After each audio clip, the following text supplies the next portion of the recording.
وعلى آل إبراهيم إنك حميد مجيد اللهم بارك على محمد وعلى آل محمد كما باركت على إبراهيم وعلى آل إبراهيم إنك حميد مجيد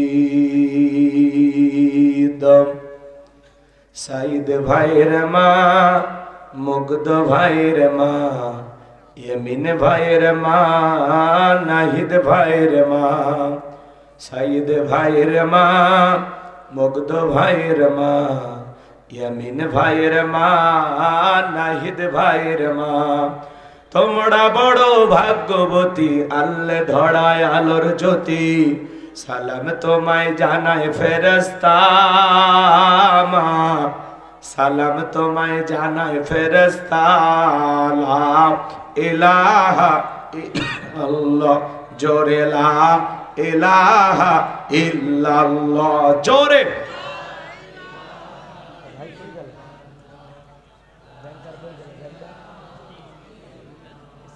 জোরে লা ইলাহা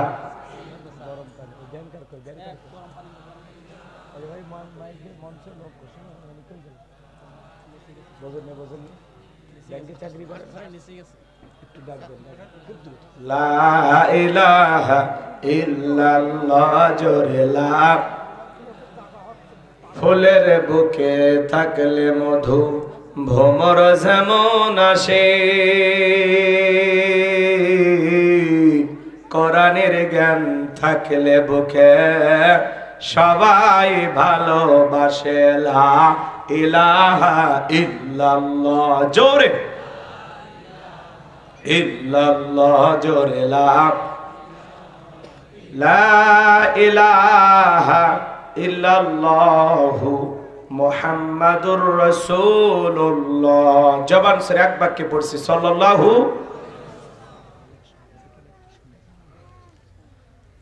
বাংলাদেশের ঐতিহ্যবাহী যশোর জেলার সারসা থানার অন্তর্গত পানবুড়ি বাজার জামে মসজিদ কমিটির উদ্যোগে আজকের এই ঐতিহাসিক তাফসীরুল কোরআন মাহফিলের সম্মানিত সুযোগ্য অনারেবল প্রেসিডেন্ট জনাব মোহাম্মদ রেজাউল করিম, আল্লাহ পাক তার গোলামকে হায়াতে তৈয়বা সিয়াতে কুল্লিয়া দান করুন, সকলে বলুন আমিন। আজকের এই প্রোগ্রামের প্রধান অতিথি, শহীদি কাফেলার নিবেদিত সৈনিক, আপনাদের প্রিয় মানুষ, প্রিয় নেতা, বিশিষ্ট আলেমে দ্বীন, বিশিষ্ট সমাজ সেবক জনাব মাওলানা মোহাম্মদ আজিজুর রহমান, আল্লাহ পাক তার গোলামকে হায়াতে তৈয়বা সিয়াতে কুল্লিয়া দান করুন, চিল্লা বলুন আমিন। আজকের প্রোগ্রামের বিশেষ অতিথিবৃন্দ, আমন্ত্রিত উলামায়ে কেরাম, কথা বলেছেন হাফেজ হযরত মাওলানা আরিফুল ইসলাম জিহাদি, কথা বলেছেন আমার ভাগিনা হাফেজ মাওলানা মোহাম্মদ শেখ আবু ইউসুফ, বয়স কম রক্ত গরম, চমৎকার আলোচনা করেছেন। আল্লাহ পাক যেন সমস্ত আলোচকদের কণ্ঠ দ্বীনের জন্য, ইসলামের জন্য, কোরআনের খেদমতের জন্য কবুল করুন, চিল্লা বলুন আমিন। শেখ আবু ইউসুফের কথা আপনাদের ভালো লেগেছে? দোয়া করবেন। ওর মা নাই, ও একটা এতিম সন্তান, যে মসজিদে জুমার খুতবা দেয়, ও যাওয়ার আগে পুলিশ বসে থাকে, এরকম একটা সময় ছিল। এখন তো দিন বদলাইছে, কথা বোঝেন নাই মনে। তো আপনারা দোয়া করবেন, এতিম মানুষ, আল্লাহ যেন তার কণ্ঠকে সারা বিশ্বের জন্য কবুল করেন, চিল্লা বলুন আমিন। মঞ্চ উপস্থিত সম্মানিত উলামায়ে কেরাম, সামনে বসা পিতৃ সমতুল্য মুরব্বী বাবাজিরা, কলিজার টুকরা প্রাণপ্রিয় যুবক ভাইয়েরা, ছোট্ট ছোট্ট সোনামানিকেরা, পর্দার আড়ালের সম্মানিত অবলা সরলা আবেদা সালেহা মা ও বোনেরা, প্রশাসনের সম্মানিত পুলিশের ভাইয়েরা, ডিবির ভাইয়েরা, জাতির বিবেক প্রিয় সাংবাদিক বন্ধুগণ, বিভিন্ন রাজনৈতিক দলের সম্মানিত নেতা কর্মী ভাইয়েরা, সবাইকে আরেকটি বার সালাম বিনিময় করছি। আশা করছি সকলেই সালামের জবাব জোরে সোরে দেবেন। আসসালামু আলাইকুম ওয়া রাহমাতুল্লাহি ওয়া বারাকাতুহু। আমরা অন্তর থেকে মহান মনিবের শুকরিয়া আদায় করে পড়ছি আলহামদুলিল্লাহ। নবীজির প্রতি সবটুকু আবেগ ভালোবাসার জায়গা থেকে নবীজির প্রতি দরুদ সালাম সকলেই পড়ুন সাল্লাল্লাহু আলাইহি ওয়াসাল্লাম। সময় কম, ভূমিকা দেওয়ার কোনো সুযোগ নাই, আমি ডাইরেক্ট আলোচনায় প্রবেশ করতে চাই। তারপরে দুই একটি কথা না বললে নয়। আজ থেকে কয়েক মাস আগে আমরা যখন কোরআনের মাহফিলে কথা বলার জন্য যাইতাম, যেখানে আমাদের বসার ব্যবস্থা থাকতো, খাবারের আয়োজন থাকতো, এখানে কিছু বুদ্ধিজীবীদের আগমন ঘটতো। এরা দিত আমাদেরকে প্রথম সবক, হুজুর এটা বলা যাবে না, ওইটা বলবেন না। কথা বলেন না কেন? এরপরে মঞ্চে আসার পরে আবারও কিছু বুদ্ধিজীবীদের আগমন ঘটতো। এরা দিত দ্বিতীয় সবক, হুজুর এলাকায় মোটামুটি আমরাই সব, আমরাই ওয়াজ্জা করবেন, খবরদার নেত্রীর বিরুদ্ধে যেন কোনো কথা না হয়। এখন কি আর ওই বুদ্ধিজীবীরা আছে ভাই? টর্চ লাইট মেরেও চেহারা খুঁজে পাওয়া যাচ্ছে না। কথা বলেন ঠিক কিনা? এজন্য মনে রাখবেন, জুলুম কখনো চিরস্থায়ী হতে পারে। ইন্নাল্লাহা লা ইয়াহদিল কওমাজ জালিমিন, আল্লাহ জালেমদেরকে পছন্দ করে না, আল্লাহ জালেমদেরকে ভালোবাসে না। তামাম এদিকে খেয়াল করেন, পুরো পৃথিবীর দিকে তাকায় দেখেন। আপনাদেরকে পরিষ্কারভাবে একটি কথা বলে দিয়ে যায়, মনে রাখবেন, জালেমদের শেষ পরিণতি হলো পরাজয়, আর মাজলুমদের শেষ পরিণতি হলো বিজয়। শেষ বিজয়ের হাসি মুসলমানের হাসবে। কথা বলে ঠিক কিনা? এক সময়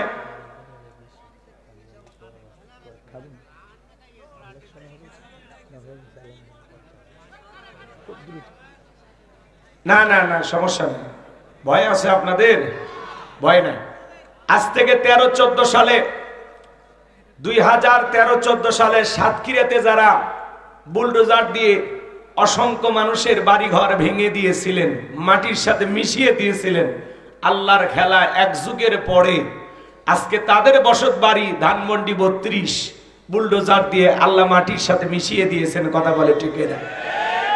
যারা এক সময় ক্ষমতার দাম্ভিকতায় অহংকারে তাদের বিরোধী পক্ষ যারা ছিল, তাদের প্রতিপক্ষ যারা ছিল, তাদের বাড়ি ঘরে হামলা করে ঘর ছাড়া বাড়ি ছাড়া করেছিল, আল্লাহর খেলা আজকে তাদের বাড়ি ঘরে আগুন জ্বলে, আল্লাহ তাদেরকে দেশ ছাড়া করেছে। কথা বলেন ঠিক কিনা? এজন্য জুলুম করতে নাই। হুমায়ুন আহমেদ একজন লেখক, তার প্রিয়তমা স্ত্রী নাম হলো শাওন আহমেদ। ভদ্র মহিলা, সব সময় বরাবর ইসলাম বিদ্বেষী কথা বলতো, আলেমদেরকে সহ্য করে না, পর্দাকে ভালো লাগে না। সে যেহেতু একজন নায়িকা, সিনেমার পরিচালক, এই ভদ্র মহিলাকে গ্রেফতার করা হয়েছে।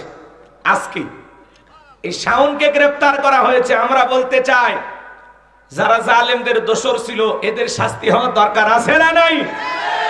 অনেকে লিখতেছেন শাশুড়ি গ্রেফতার হয়েছে, জামাই হলো আসিফ নজরুল, তিনি হলেন আইন উপদেষ্টা, হয়তোবা শাশুড়িকে ছেড়ে দেবেন। আমি যতটুকু নিউজ পাইলাম, উনি ডিবি কার্যালয়ে তাকে জিজ্ঞাসাবাদ করা হচ্ছে। তো আসলে আমরা বলতে চাই, শুধু নায়িকা শাওন না, এনারা তো ছোটখাটো অপরাধী। এনাদের চাইতে যারা বড় বড় অপরাধ করেছে, এদেরকে দ্রুত গ্রেফতার করে বিচারের আওতায় আনতে হবে। কথা বলেন ঠিক কিনা? আমরা বলতে চাই, এই সমাজে যারা বিশৃঙ্খলা সৃষ্টি করেছিল, হাজার হাজার মানুষের বাড়িঘর ভেঙে দিয়েছিল, আজকে তাদের বাড়িঘর মাটির সাথে মিশিয়ে দিয়েছেন, এই ফয়সালা কার? কিন্তু আমরা এখানে একটা পরিষ্কার কথা বলবো, আমরা শত্রুতার মাধ্যমে সমাধান করতে চাই না। কথা বলেন না কেন? যদি কুকুর কামড় দেয়, আপনিও যদি কুকুরকে কামড় দেন, তাহলে সমস্যা আছে না নাই? জোরে বলেন আছে না নাই? অন্য কৌশল অবলম্বন করে এদেরকে সাইজ করতে হবে, মার হবে কিন্তু সাউন্ড হবে না। কথা বলেন ঠিক কিনা? পদ্ধতি চেঞ্জ করতে হবে, প্রতিশোধের পদ্ধতিটা চেঞ্জ করতে হবে, অন্য কৌশল অবলম্বন করে এদেরকে ধরতে হবে, ধরলে ধরার মতো ধরতে হবে। কথা বলেন ঠিক কিনা? একটু অপেক্ষা করেন। যিনি আমাদের প্রধান উপদেষ্টা আছেন ডক্টর ইউনূস সাহেবকে বলবো, বসে থাকার দিন শেষ, শক্ত হাতে এগুলোর মোকাবেলা করেন, পরিস্থিতি আপনার নিয়ন্ত্রণে নিয়ে আসেন, ছাত্রদেরকে বুঝিয়ে দেন যে না এইভাবে না, এইভাবে আমরা কাজ করব। কথা বলেন না কেন? সিস্টেমে মার দিতে হবে, কারণ এই ফুটেজগুলো কিন্তু বহির্বিশ্ব মিডিয়াতে প্রচার করা হয়। আর বিশেষ করে দেখেন, এই যে ধানমন্ডি 32 ভাঙা হয়েছে না, রিপাবলিক বাংলা যারা ভারতের গুজাবলিক, এদের নিউজ কিন্তু শুরু হয়ে গেছে। এই যে দেখেন বঙ্গবন্ধুর বাড়িঘর কিভাবে জ্বালায় দেওয়া হচ্ছে, এই যে দেখেন তার মূর্তিটা কিভাবে ভাঙা হচ্ছে, এই যে দেখেন, এই যে দেখেন, ওই যে লাফায় লাফায় কর না কেন? হ্যাঁ, ময়ূখ রঞ্জন, এরা যে লাফালাফি করে বাংলাদেশকে নিয়ে, নিজের দেশের চিন্তা নাই। কথায় আছে না ভাই, যার বিয়ে তার খবর নাই, পাড়া পাড়া প্রতিবেশীর ঘুম না। তো ময়ূখ রঞ্জনকে বলতে চাই নিজের সরকারি তেল দাও। কথা বলেন, আমাদেরকে নিয়ে ভাবতে হবে না। প্রধান উপদেষ্টা বলেছেন এই যে বঙ্গবন্ধু ধানমন্ডি 32 আগুন, এটা হলো মানুষের ক্ষোভের বহির প্রকাশ। কথা বলেন না কেন আপনারা? আমাদের একটা লোক আছে বঙ্গবীর কাদের সিদ্দিকী, নাম শোনেননি? গামছাওয়ালা। ওই ভদ্রলোক আবার বলেছেন না, বঙ্গবন্ধুর যারা বাড়িতে আগুন লাগাইছে, যারা এটা ভাঙচুর করেছে তাদেরকে গ্রেফতার করা হোক। আমরা বলতে চাই সময় পরিবর্তন হয়ে গেছে, বারবার মুখোশ বদলাইন না, শেষ বয়সে কিন্তু আপনার অবস্থা ভালো হবে না। কথা বলেন, জালেমদের পক্ষে যারাই দালালি করবে এদেরকে আগে আইনের আওতায় আনতে হবে। জালেমদের দোষর এখনো আছে, অনেক আছে। সুবিধাবাদ জিন্দাবাদ, সুশীল অনেককে খুঁজে পাবেন। যখন আলেমদের বাড়ি ঘর ভেঙে দিয়েছিল, যখন হাজারো নির্যাতন জুলুম চলেছিল, তখন কেউ কথা বলেনি। কথা বলেন ঠিক কিনা? এজন্য আমরা একটা পরিষ্কার কথা বলে দিয়ে যাই, মনে রাখবেন জালেমদের শেষ পরিণতি পরাজয়, মাজলুমদের শেষ পরিণতি হলো বিজয়। শেষ বিজয়ের মালা আল্লাহ মুসলমানদের গলায় পরিয়ে দিবে। কথা বলেন ঠিক কিনা? এই পৃথিবীর জমিনে অসংখ্য নবী রাসূলকে আল্লাহ পাক পাঠিয়েছিলেন। তারা যখন দাওয়াতি কাজ করেছিলেন, তাদের দাওয়াতি কাজেও কাফের বেঈমানরা বাধার পাঁচিল তৈরি করে দিয়েছিলেন। এরপরে আল্লাহর পয়গম্বররা শত বাধার পাঁচিলকে ভেঙে আল্লাহর জমিনে আল্লাহর পথে মানুষকে দাওয়াত দিয়েছেন। কথা বলেন ঠিক কিনা? আপনার আমার প্রিয় নবী কালেমার দাওয়াত দিকে করণের প্রচার করতে গিয়ে মার খেয়েছেন, রক্ত জড়িয়েছেন, দান্দার মোবারক শহীদ হয়ে গেছেন। সাহাবা ইকরাম দ্বীনকে প্রতিষ্ঠিত করতে গিয়ে মার খেয়েছেন, রক্ত জড়িয়েছেন, জীবন দিয়েছেন। ও বাংলার মুসলমান, 1971 সালে দেশের মাটির জন্য, এদেশের স্বাধীনতার জন্য আপনার আমার পূর্বপুরুষেরা যদি জীবন দিতে পারেন, রক্ত দিতে পারেন, প্রয়োজন যদি হয় আল্লাহর জমিনে আল্লাহর দ্বীনকে প্রতিষ্ঠিত করার জন্য, নবীদের মতো সাহাবা ইকরামদের মতো বুকের তাজা রক্ত দিতে হয় কোরআনের জন্য, দ্বীনের জন্য, ইসলামের জন্য। কারা কারা বুকের তাজা রক্ত দিতে রাজি? দুই হাত তুলে আল্লাহকে দেখান। লিল্লাহে তাকবীর, লিল্লাহে তাকবীর। আল কোরআনের আলো, আল হাদিসের আলো, দুনিয়ার মুসলিম, সারা বিশ্বের মুসলিম, আমার নেতা তোমার নেতা, লিল্লাহে তাকবীর। হাত সোজা করেন, টান টান করে হাত তোলেন, মাঝে মাঝে হাত বেঁকা দেখা যায়। দুই হাত সোজা করা শক্তি, আপনি পুরুষ মানুষ, 2 ডিম ভিটামিন ক্যালসিয়াম মাঝে মাঝে কিনে খাবেন, একেবারে দুর্বল হলে চলতে পারবেন। আর সোজা করেন, সোজা করেন। আমার আল্লাহ রাব্বুল আলামিন বলেন, ইন্নাল্লাহা আশতারা মিনাল মুমিনিনা আনফুসাহুম ওয়া আমওয়ালাহুম বিআন্না লাহুমুল জান্নাহ। সূরা তাওবার 111 নম্বর আয়াতে আল্লাহ রাব্বুল আলামিন জানিয়ে দিয়েছেন, নিশ্চয়ই মুমিন বান্দাদের জান মাল আমি আল্লাহ ক্রয় করে নিয়েছি, বিনিময়ে দেব জান্নাত। বলুন সুবহানাল্লাহ। বলেন তো বাজান, আপনার আমার জীবনের মালিক কে? হে যশোরের যুবকেরা, ভালো করে বলো তো এই জীবনের মালিক কে? প্রেম করবার প্রেমিকাকে পার্কে নিয়ে যা ডায়লগ দিবা, এ জীবন তোমার, তুমি শুধু আমার। ওরে হাইব্রিড যুবক, এই জীবনের মালিক কে? আপনার আমার সম্পদের মালিক কে? আল্লাহর দেয়া জীবন, আল্লাহর দেয়া সম্পদ, আল্লাহর পথে খরচ করতে রাজি আছেন তো মুসলমান? রাজি আছেন তো ইনশাআল্লাহ? রাজি আছেন তো ইনশাআল্লাহ? বাম হাত নামান, শুধু ডান হাত তুলে রাখেন, শুধু ডান হাত। আল্লাহ রাব্বুল আলামিন বলেন, ইল্লা সাহাবাল ইয়ামিন ফি জান্নাতি ইয়াতাসাআলুন। ডানপন্থী যারা জান্নাতের বাগানে থাকবে তারা, ডানপন্থী যারা আল্লাহর প্রিয় তারা বলুন আল্লাহু আকবার। কোনো কথা হবে না। কিছুক্ষণ আগেই বলেন হুজুর জীবন দিতে রাজি, রক্ত দিতে রাজি। আপাতত জীবন রক্তর দুইটার কোনোটাই দিতে হবে না। ডান হাতটা পকেটের ভিতর ঢুকে দে, 2 মিনিট। আমি মুসাফির, অনেকে দিয়েছেন আলহামদুলিল্লাহ। তারপরে মুসাফিরের হাতে দেওয়ার আশা অনেকে বসে আছেন। আল্লাহর ঘর মসজিদের জন্য বাজান 2 মিনিট সময় যা পারেন দেবেন। এরপরে আমরা আলোচনায় চলে যাব, প্রাণ ভরে কিছু কথা হবে ইনশাআল্লাহ। সোজা ডান হাত নিজের পকেটে দেন, অন্য কারো পকেটে হাত দিয়ে পকেট মেরে বলে মার খাবেন না। মুসাফির আমি বলেছি 10, 20, 50, 200, 100, 500, 2000, 5000, 10,000, 1 লাখ, 2 লাখ, যে যা পারেন আল্লাহর হস্তে, আল্লাহর ঘরের জন্য আপনারা দেবেন। দুনিয়াতে মসজিদ নির্মাণ করে বান্দা, মালিক হলো কে? জোরে বলেন কে? হে বাজান, আল্লাহ চাইলে, বলেন তো আল্লাহ চাইলে এই জমিনটা ফাঁক করে 150 তলা স্বর্ণের মসজিদ বানাইতে পারে না? কিন্তু আপনারা এবার ৫-১০ টাকা দানের টাকা দিয়ে আল্লাহ কেন মসজিদ বানায়? আল্লাহ দেখতে চায় বান্দা আমারে কতটুকু ভালোবাসে, কথা বলে ঠিক কিনা? আপনারা এই সামান্য দান ৫০-১০০ টাকা ২০০-৫০০ টাকা দিয়া এই যে পানবাড়ি বাজারে মসজিদ বানাইলেন, আপনার এই দান আল্লাহ পাইলে পয়সা উহুদ পাহাড় পরিমাণ বানাইয়া আপনার নেকির পাল্লাতে তুলে দিবে। বলুন সুবহানাল্লাহ। আপনি নিজের আমলনামা দেখে নিজে অবাক হয়ে বলবেন আল্লাহ ইয়া তো সব তো আমি কামাই করি না। আল্লাহ বলবো ওই যে মসজিদে দান করেছো, ওই যে মাদ্রাসায় দান করেছো, তোমার সেই দান আমি আল্লাহ বৃদ্ধি করতে করতে এই পরিমাণ হয়েছে। সুবহানাল্লাহ বলেন। 2 মিনিট ছেলে পেলে কয়ে ভাই তাড়াতাড়ি সময় কম, অনেকে আমার হাতে দেওয়ার জন্য বসে আছেন, 2-1 মিনিটের মধ্যে দিলে দেন, না দিলে আমরা আলোচনায় চলে যাবো ইনশাআল্লাহ। মহিলা প্যান্ডেলে মা বোনদের কাছে লোকজন পাঠায় দেন, পকেটে হাত দেন, 10, 20, 50, 200, 100, 500 যে যা পারেন আল্লাহর রাস্তায় পকেটে হাত দিয়ে প্রাণ ভরে টাকা দান করেন। খবরদার কেউ যেন আবার বিড়ি ম্যাচ দিন। 2014 সালে ওয়াজ করতে গেছিলাম রংপুর তারাগঞ্জ, ওই জায়গায় কালেকশন চলতেছিল, একজন ব্যাগের ভিতরে দিয়েছিল 2 প্যাকেট বিড়ি, দিয়ে গেলে লিখে দিয়েছে 1 প্যাকেট মাহফিল কমিটির আর 1 প্যাকেট বক্তার। আমিও দিলাম, আপনারা দেন। আল্লাহ সবাইকে দেওয়ার তৌফিক দান করুন। জোরে বলুন আমিন। এরকম দুষ্টমি করা যাবে না। সবাই পকেটে হাত দিয়ে আল্লাহর রাস্তায় টাকা বের করে দেন, মা বোনদের ভিতরে লোকজন পাঠায় দেন, ছেলে পেলে গেছে আল্লাহর ঘরের জন্য 2-1 মিনিট দেন। আমরা এখনই আলোচনায় চলে যাচ্ছি, আর কষ্ট দিব না। অনেক কষ্ট পেয়েছেন আপনারা, রাত অনেক গভীর হয়েছে, আমি আপনাদেরকে কষ্ট দিব না। জি চাচা বসেন বসেন। এতক্ষণ যে আগে বসাইলাম আপনি খেয়াল করেননি না? কয়েছিলেন? আরে বাবা আমি যে বসতে বলছি চাপাইছি, দেখছেন না? এক মাহফিলে 2-3 বার চাপানোর সুযোগ না। আর কিছু লোক দাঁড়িয়ে আছে, উদ্দেশ্য আছে, বুঝবেন না। ওনাদের কাছে 5-10 মিনিট আলোচনা শুনে যদি ভালো লাগে তাহলে বসবে, আর না হলে একটু হালকা কিছু শুনে চলে যাবে। মতলবের মধ্যে সমস্যা আছে, বোঝেন না? কারণ যারা বসবে আলোচনা শুনবে তারা কিন্তু বসে আছে, আর যারা দাঁড়িয়ে আছে ওনারা চিনতে আসে এখন যে ওয়াজ যদি ভালো লাগে তাহলে কিছুক্ষণ আসি, না হলে আমরা নাই।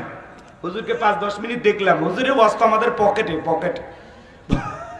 আছে না, আছে না? মোবাইলে ওয়াজ, আর কি করবেন? এই জন্য বেশি জোরাজোরি করা যাবে না। রাত অনেক গভীর হয়েছে, কষ্ট আমি দিতে চাই না। সবাই একটু মেহেরবানি করে দেন ভাই।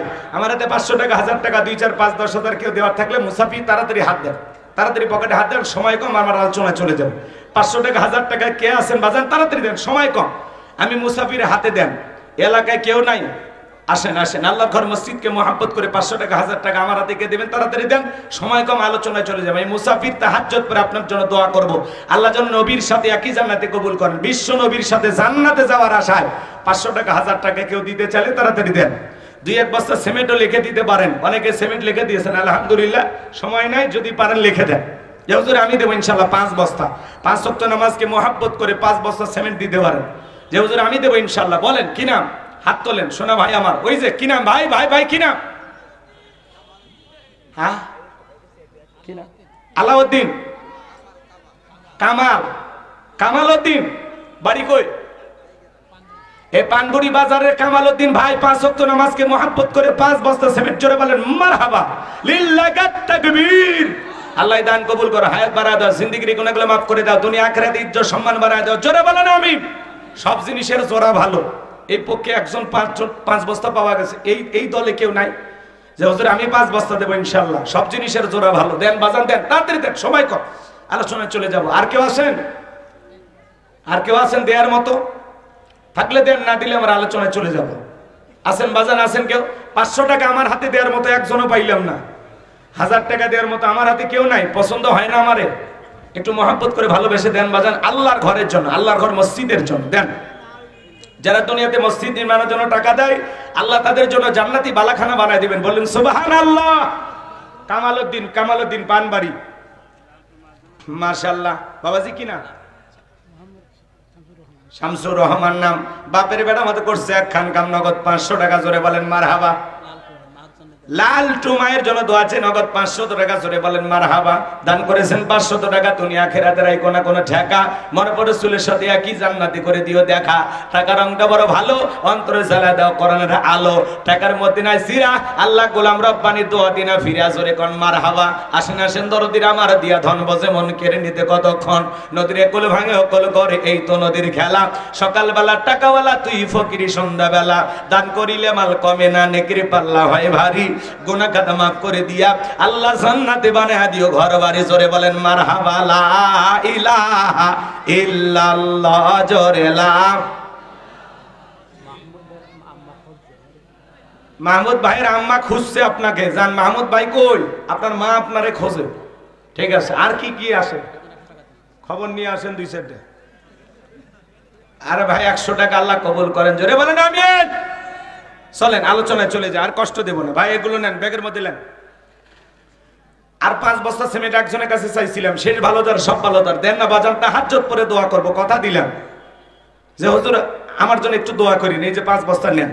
কেউ থাকলে দরদের ভাই হাতটা তোলেন না, সোনা ভাই, কলিজার ভাই, টাকাওয়ালা ব্যবসায়ী ভাই, এই পানবাড়ি বাজারে দোকান আছে, বলেন না হুজুর আমি দেবো ইনশাআল্লাহ। আসেন আসেন, কেউ আসেন, 30 সেকেন্ডের মধ্যে দিলে দেন, না দিলে বয়ানে চলে যান। নাই না, চলেন। না দিলে আমরা জোর করবো কেন? 12:30 পর্যন্ত ধৈর্য নিয়ে থাকতে পারবেন তো ইনশাআল্লাহ? যারা যারা থাকবেন না তারা হাত তোলেন। আপনারা থাকবেন না? 12:30 পর্যন্ত কারা কারা থাকবেন 2 হাত তুলে বলেন ইনশাআল্লাহ। এই যে হাত যে সবাই তোলে না ভাই, ভেজাল থাকলে শোনেন, হাত নামান, হাত নামান।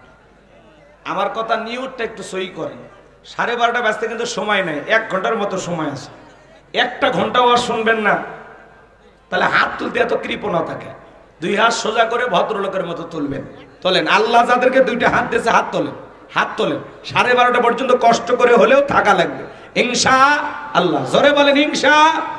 12:30 পর্যন্ত থাকবেন তো ইনশাআল্লাহ? আল্লাহ কবুল করুন, জোরে বলুন আমিন।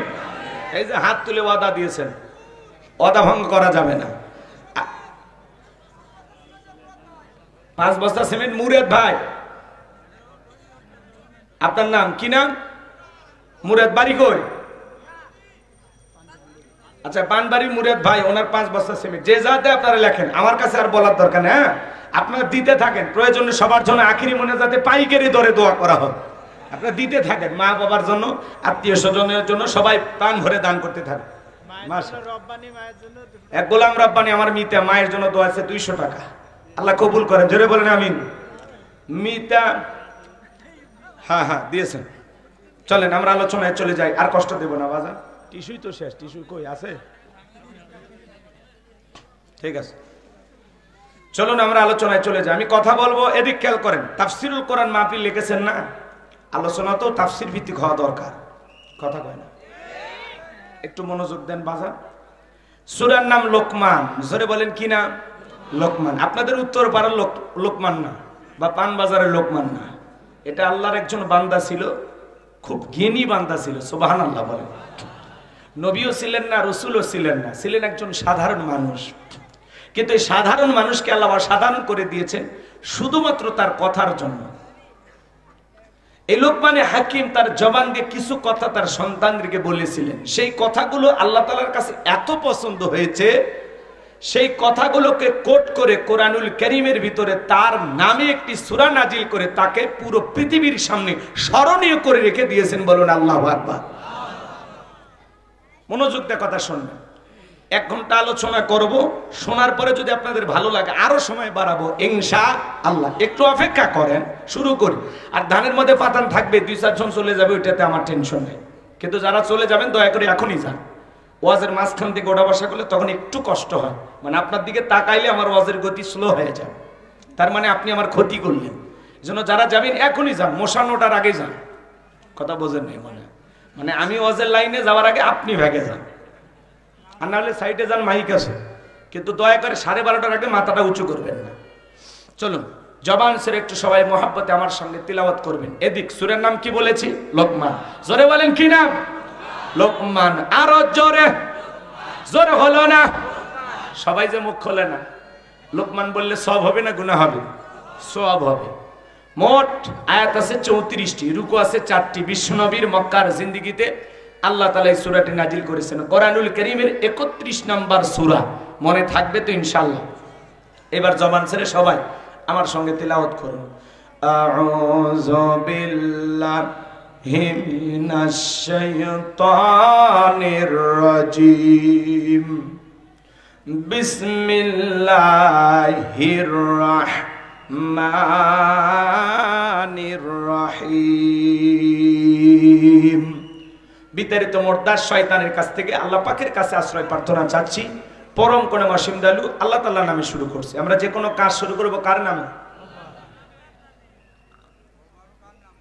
আল্লাহর নামে। এই চাচা বাদাম খাচ্ছেন খান, মিশাই। বউ মারে কার নামে? বউ মারে আপনার নামে। মিশে এক ওয়াজের মধ্যে আর এক কথা ঢুকে দেয়।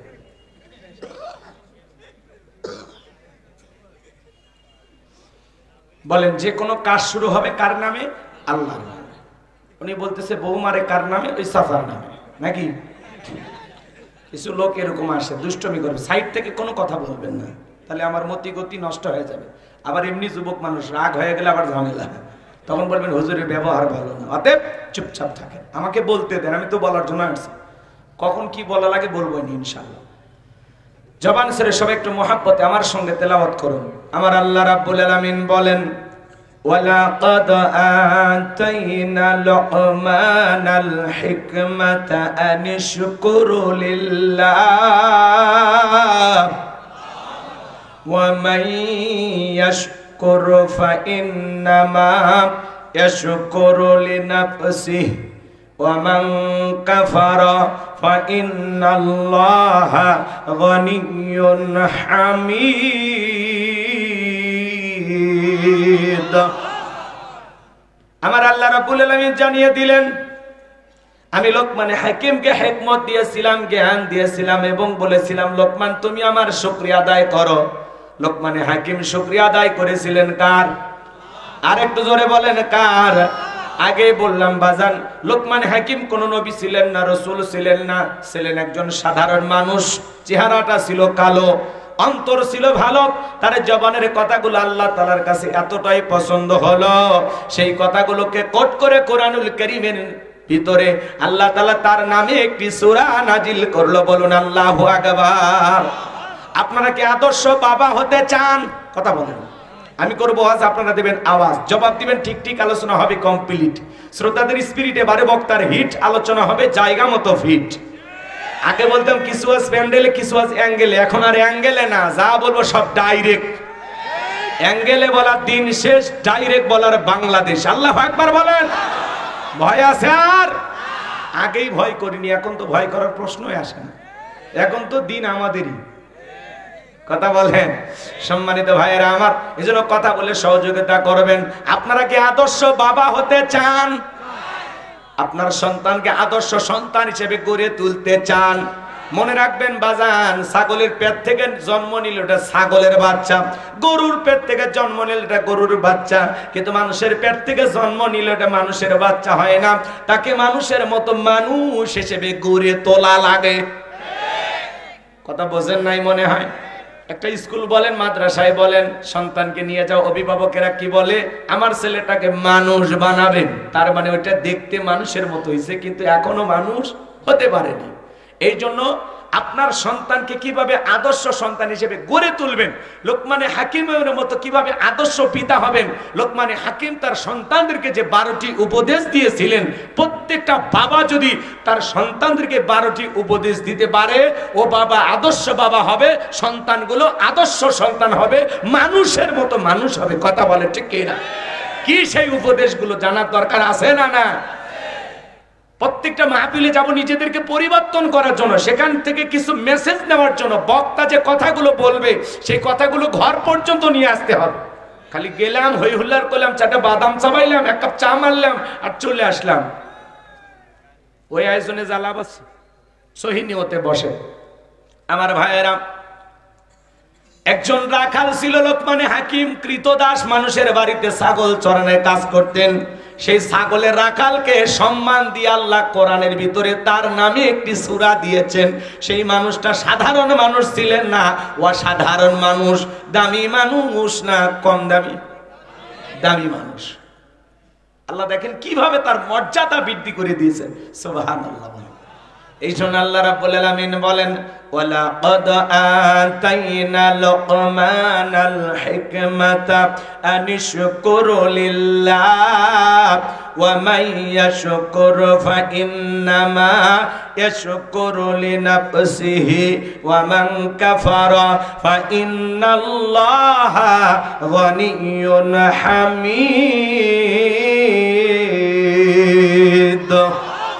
আমার আল্লাহ রাব্বুল আলামিন বলেন আমি লোকমানে হাকিমকে হিকমত দিয়েছিলাম, জ্ঞান দিয়েছিলাম এবং বলেছিলাম লোকমান তুমি আমার শুকরিয়া আদায় করো। লোকমানে হাকিম শুকরিয়া আদায় করেছিলেন কার? আরেকটু জোরে বলেন কার? লোকমানে হাকিম শুকরিয়া আদায় করার কারণে লোকমানে হাকিমের সম্মান মর্যাদা কমেছে না বেড়েছে? আরেকটু জোরে বলেন বেড়েছে না কমেছে? ভালো করে বোঝার চেষ্টা করবেন বাজান গো আমার। আল্লাহ তাআলা বলতেছেন লোকমানে হাকিমকে আমি আল্লাহ তাআলা হিকমত দিয়েছিলাম, জ্ঞান দিয়েছিলাম, ইলম দিয়েছিলাম। আমি আল্লাহ তাআলা লোকমানে হাকিমকে জ্ঞান দিয়েছিলাম এবং বলেছিলাম লোকমান তুমি আমার শুকরিয়া আদায় করো।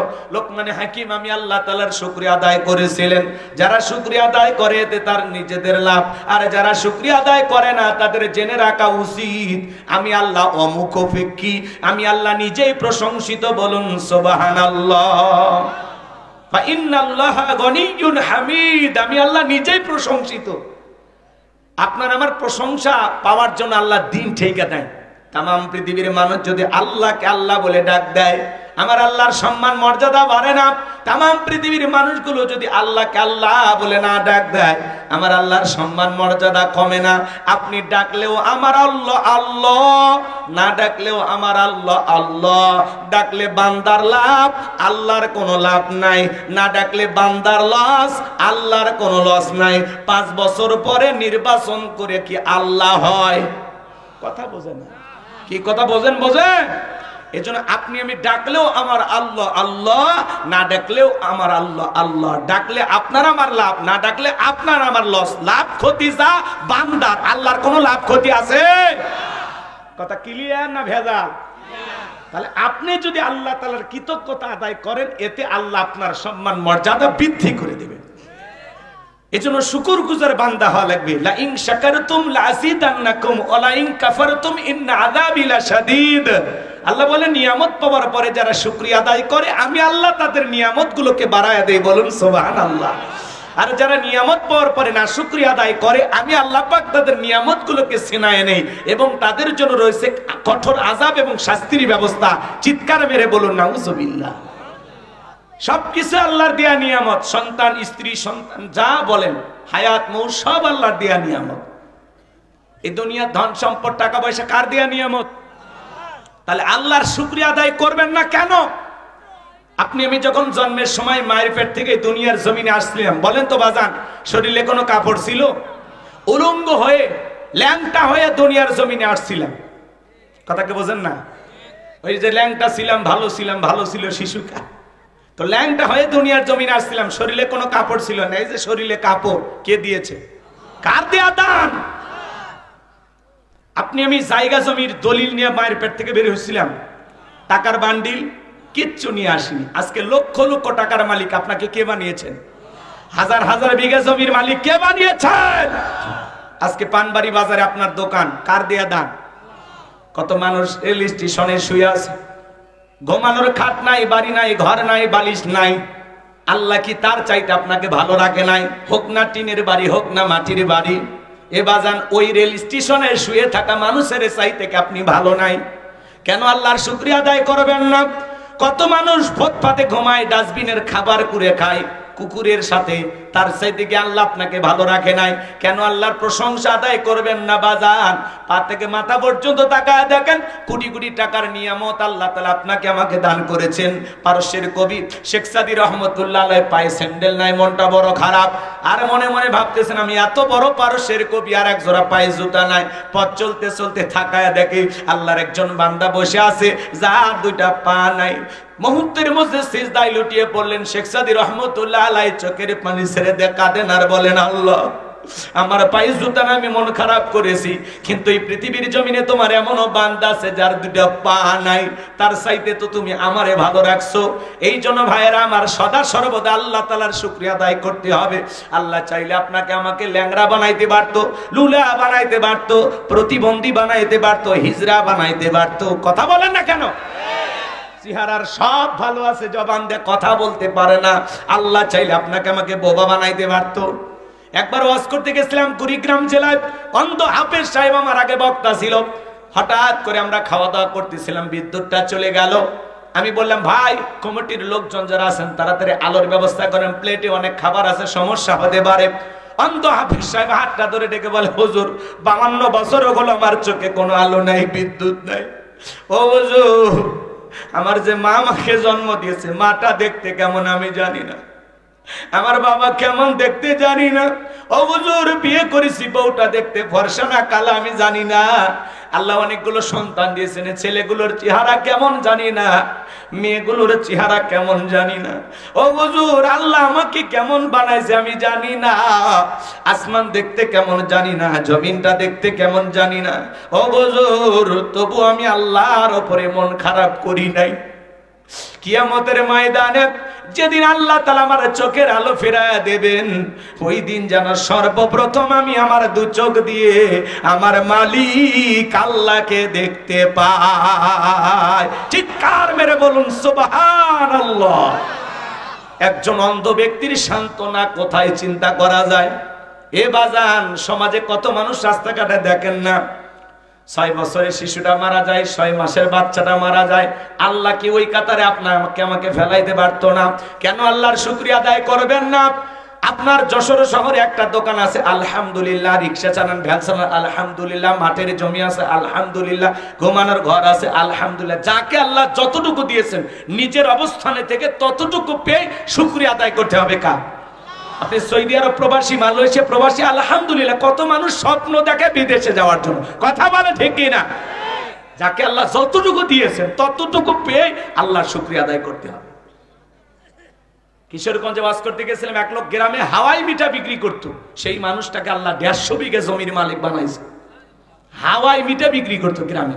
আপনি নিজের অবস্থানে একটু চিন্তা করেন তো, আজকে আপনার যা কিছু আছে এক সময় ছিল? বলেন ছিল? কে দিয়েছে? কার দেয়া দান? আপনি পরিশ্রম করেছেন, তার ফলাফল আল্লাহ দিয়েছেন। আপনি একটু রোজগার করেছেন, ওর ভিতরে আল্লাহ বারাকা দিয়েছেন। কথা বলেন ঠিক কি না? তাহলে সুখে থাকি দুঃখে থাকি সব সময় প্রশংসা হবে কার? লোকমানে হাকিম প্রশংসা আদায় করে ঠকেছে না জিতেছে? তাহলে আমরা যদি আল্লাহর প্রশংসা আদায় করি, ঠকবো না জিতবো? তাহলে সব সময় প্রশংসা হবে কার? আপনারা সবাই কেমন আছেন? আলহামদুলিল্লাহ। জোরে বলেন, কি বলবেন? আর অনেককে জিজ্ঞেস, ভাই কেমন আছে? এই গরিবের থাকা না থাকা হুজুর যাচ্ছে দিনকাল কোনো মতে, এই আসি আর কি, আমার মতো হতভাগার খবর নিয়ে কি করবেন? এই আলহামদুলিল্লাহ, মানে আলহামদুলিল্লাহ বলে সাতক্ষীরা যশোর চুয়াডাঙ্গা ঘুরে আসার পরে এই কথা কন। আরে ভাই, প্রথমে আপনাকে যদি জিজ্ঞেস কেমন আছে, আমার এক জাগিরদার আছেন যার বাড়িতে আমি খাওয়া দাওয়া করে পড়াশোনা করেছিলাম, আমি গরিব ঘরের সন্তান, শোনে তো ওনাকে মাঝে মাঝে ফোন দিয়ে খোঁজ খবর নেই, বাজান কেমন আছেন, সালাম বেনে মাহারাব কেমন আছেন, কোনো সমস্যা? কয় বাবা সমস্যা থাকলে তোমারে বলবো কেন, সমস্যা দিবেন যিনি সমাধানও করবেন তিনি, সবসময় আল্লাহ আমারে ভালো রাখে আলহামদুলিল্লাহ।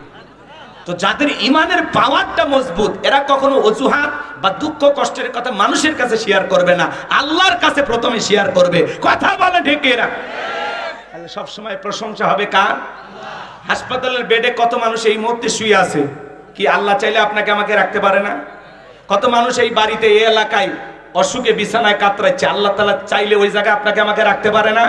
তো তাহলে ভাই কত ফকির মিসকিন ভিক্ষুক আছে সমাজে, আল্লাহ চাইলে আপনাকে আমাকে ফকির বানাইতে পারে না? কথা বলেন না কেন? তো আল্লাহ তাআলা ফকির না বানায়, ভিক্ষুক না বানায়, প্রতিবন্ধী না বানায়, অসুস্থ না বানায়, আল্লাহ যে সুস্থ শরীরে পায়ে হেঁটে আজকের এই মাহফিলে আসার তৌফিক দিয়েছেন, এজন্য প্রশংসা হবে কার? তাহলে সুখে থাকি দুঃখে থাকি, খেয়ে থাকি না খেয়ে থাকি, যত সমস্যায় থাকি, জবান দিয়ে যেন এক বাক্যে বের হয়, ভাই আপনি কেমন আছেন? আলহামদুলিল্লাহ। আগামীকালকে কি যশোরে দেখা হতে পারে? ইনশাআল্লাহ। কি বলবেন? অনেকে দোয়া পারে না, এক মুরব্বী দেখি পেশাবখানায় যায় দোয়া পড়তেছে, বিসমিল্লাহি ওয়ালা বারাকাতিল্লাহ, আমি তখন বললাম চাচা এ তো খানা খাওয়ার দোয়া। বলতেছে বাবা কোন জোয়া কোন জায়গায় পড়া লাগে আমার মাথা কাজ করে না। মনে করেন আপনাদের মসজিদের মুয়াজ্জিন, আপনাদের এলাকার লোকজন, এই গ্রামের একজন আবুল কালাম আজাদ, ওনাকে বলতেছে ভাই কই যান? আমি যাচ্ছি ওই সরসা বাজারে। কেন? ওখান থেকে একটু গরু কিনবো। তো বলতেছে ভাই একটু বলেন না ইনশাআল্লাহ। তখন বলছে এই জন্য হুজুরে করে ভালো লাগে না, হাতে আছে গরু পকেটে আছে টাকাটা, মাঝখান দিয়ে ইনশাআল্লাহ ভালো লাগবে কেন? মুয়াজ্জিন সাহেব মন খারাপ করছে, আর কি বলবে। এইবার মাগরিবের আগে আগে ওই লোকটা মসজিদের ধার দিয়ে আবার হেঁটে যায়। তখন বলতেছে ভাই গরু কোথায়? ইনশাল্লাহ গরু কেনা হয়নি, ইনশাল্লাহ টাকাটা চুরি হয়ে গেছে, ইনশাল্লাহ আমি বাড়ির দিকে যাচ্ছি। সে ইনশাল্লাহ বললো চালান পাতি হারানোর পরে। গরু কিনতে গেছে, পকেট মারি আসতে মতো কাটে নিছে। বোঝেন নাই কথা? অনেক কথা বলার আছে, ওই দিকে যাওয়ার কোনো সুযোগ নাই বাজান। সংক্ষিপ্ত কথা বলে দেয়া যায়, সুখে থাকি দুঃখে থাকি, অসুস্থ থাকি আর সুস্থ থাকি, সব সময় প্রশংসা হবে একমাত্র কার? আরো জোরে বলেন কার? প্রশংসা আদায় করব যত বেশি আল্লাহর তত নিকটতম বান্দা হতে পারবো। যত বেশি আল্লাহকে ডাকবেন তত বেশি আল্লাহর প্রিয় হতে পারবেন। তাহলে জবানে সব সময় প্রশংসা চালু থাকবে কার? তাহলে সবাই চিৎকার মেরে ভালোবেসে ডাক দেন আলহামদুলিল্লাহ। আর একটু জোরে বলেন আলহামদুলিল্লাহ। এরপরে আল্লাহ রাব্বুল আলামিন বলেন ওয়া ইয ক্বালা লুকমানু লিবনিহি ওয়া হুয়া ইয়াইযুহু ইয়া বুনাইয়া লা তুশরিক বিল্লাহ ইন্নাশ শিরকা লাযুলমুন আযীম। আল্লাহ তাআলা ডেকে বলেন স্মরণ করো লোকমানে হাকিমের কথা। যখন লোকমানে হাকিম তার কলিজার টুকরা সন্তানদেরকে একত্রিত করে ওয়াজ করতেছেন, বয়ান করতেছেন, শুধু মাটি ঘাটে ওয়াজ নসিহত করতেন না, লোকমানে হাকিম নিজের সন্তানদের সামনে ওয়াজ করতেছেন। একটা ছেলে ডেকে বলে আব্বা আমারে দিয়ে ওয়াজ নসিহত হবে না, আমারে দিয়ে ইমামতি হবে না। বলেন তো বাজান আলেমের বেটা সবাইকে আলেম হয়? আলেমের বেটাও জালেম হয়, ডাক্তারের বেটাও ডাকাত হয়। কথা বলেন? অনেক সময় ডাকাতের বেটাও ডাক্তার হয়, জালেমের বেটাও আলেম হয়। কে করে? শোনেন না বাজান যে কথা বলতে চাচ্ছিলাম। লোকমানে হাকিম তার ছেলেদেরকে ডেকে ওয়াজ করতেছেন।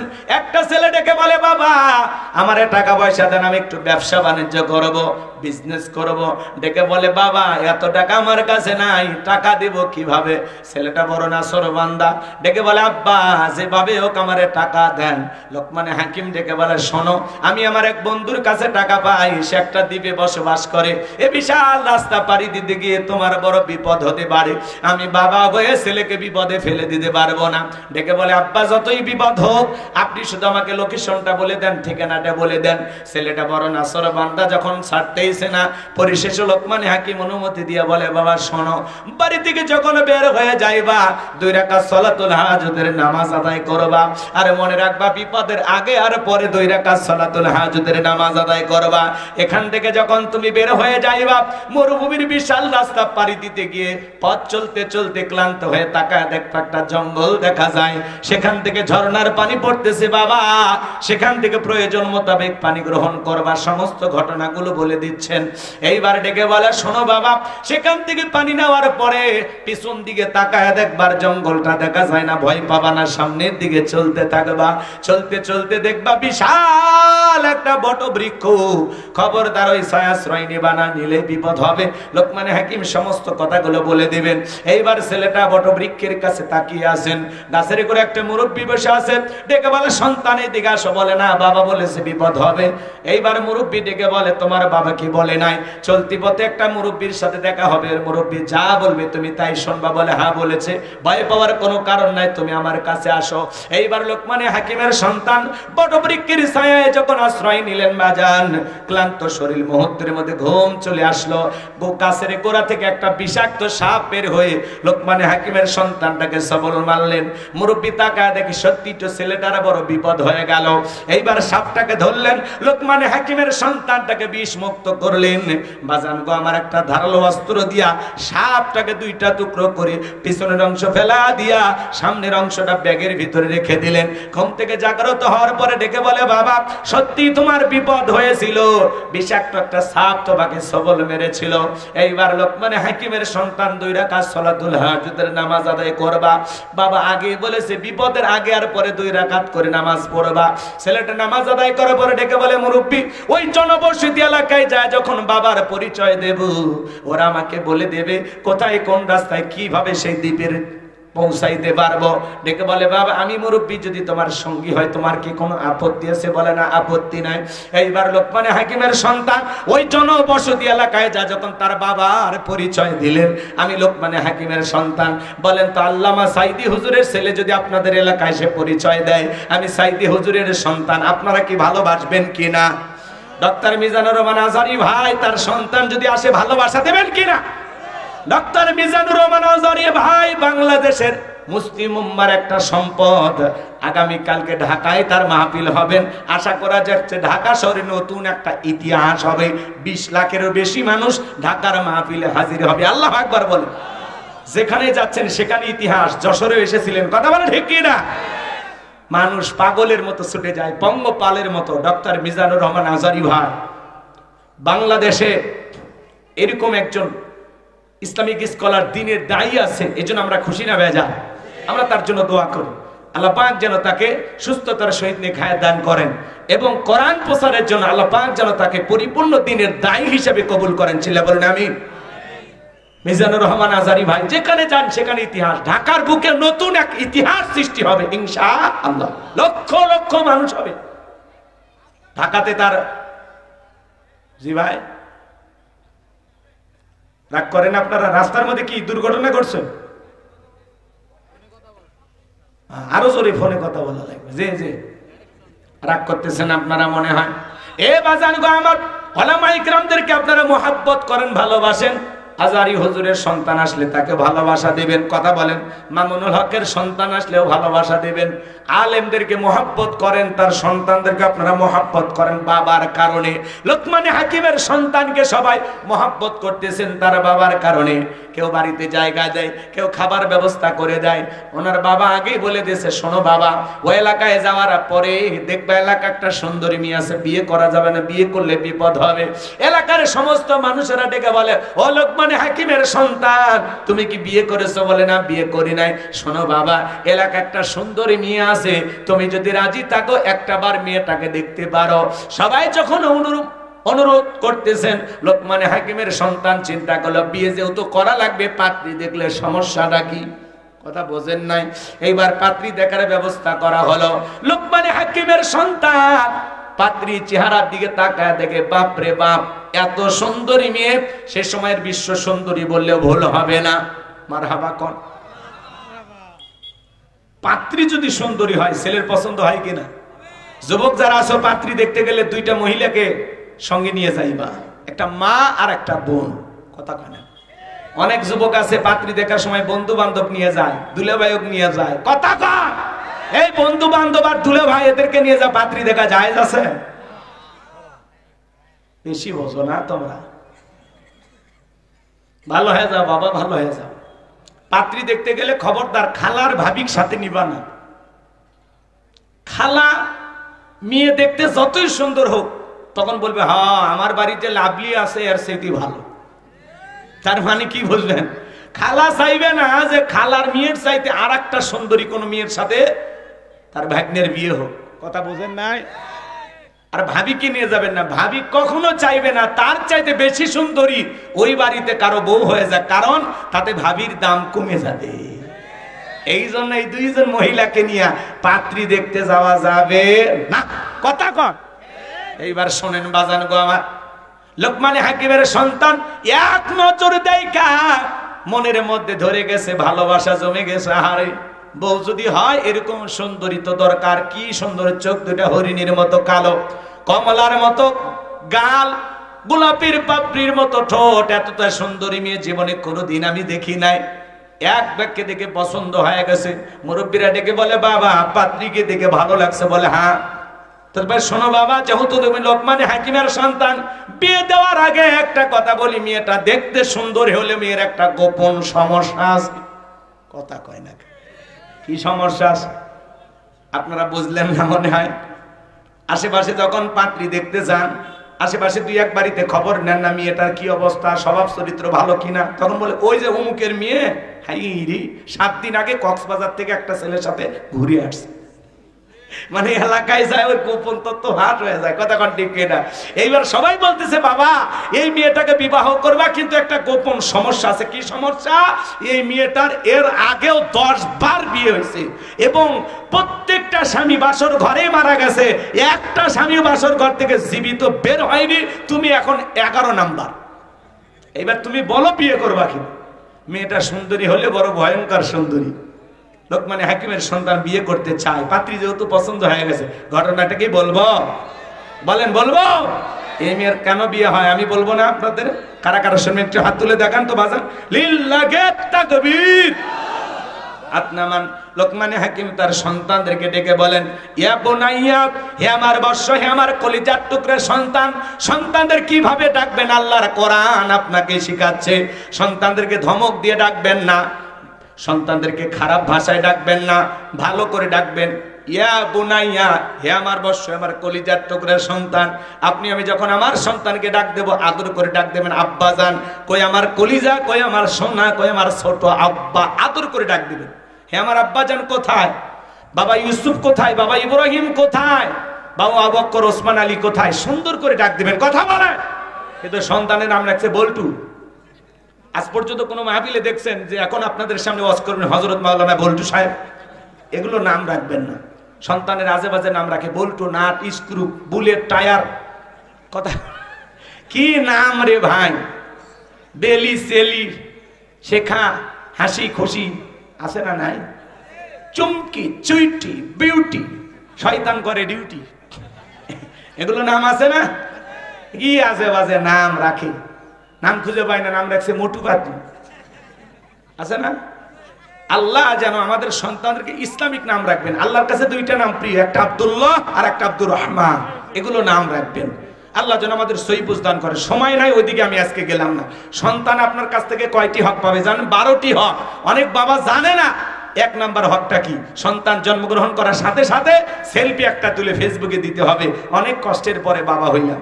সুবহানাল্লাহ কর, সুবহানাল্লাহ কইছে অনেকে।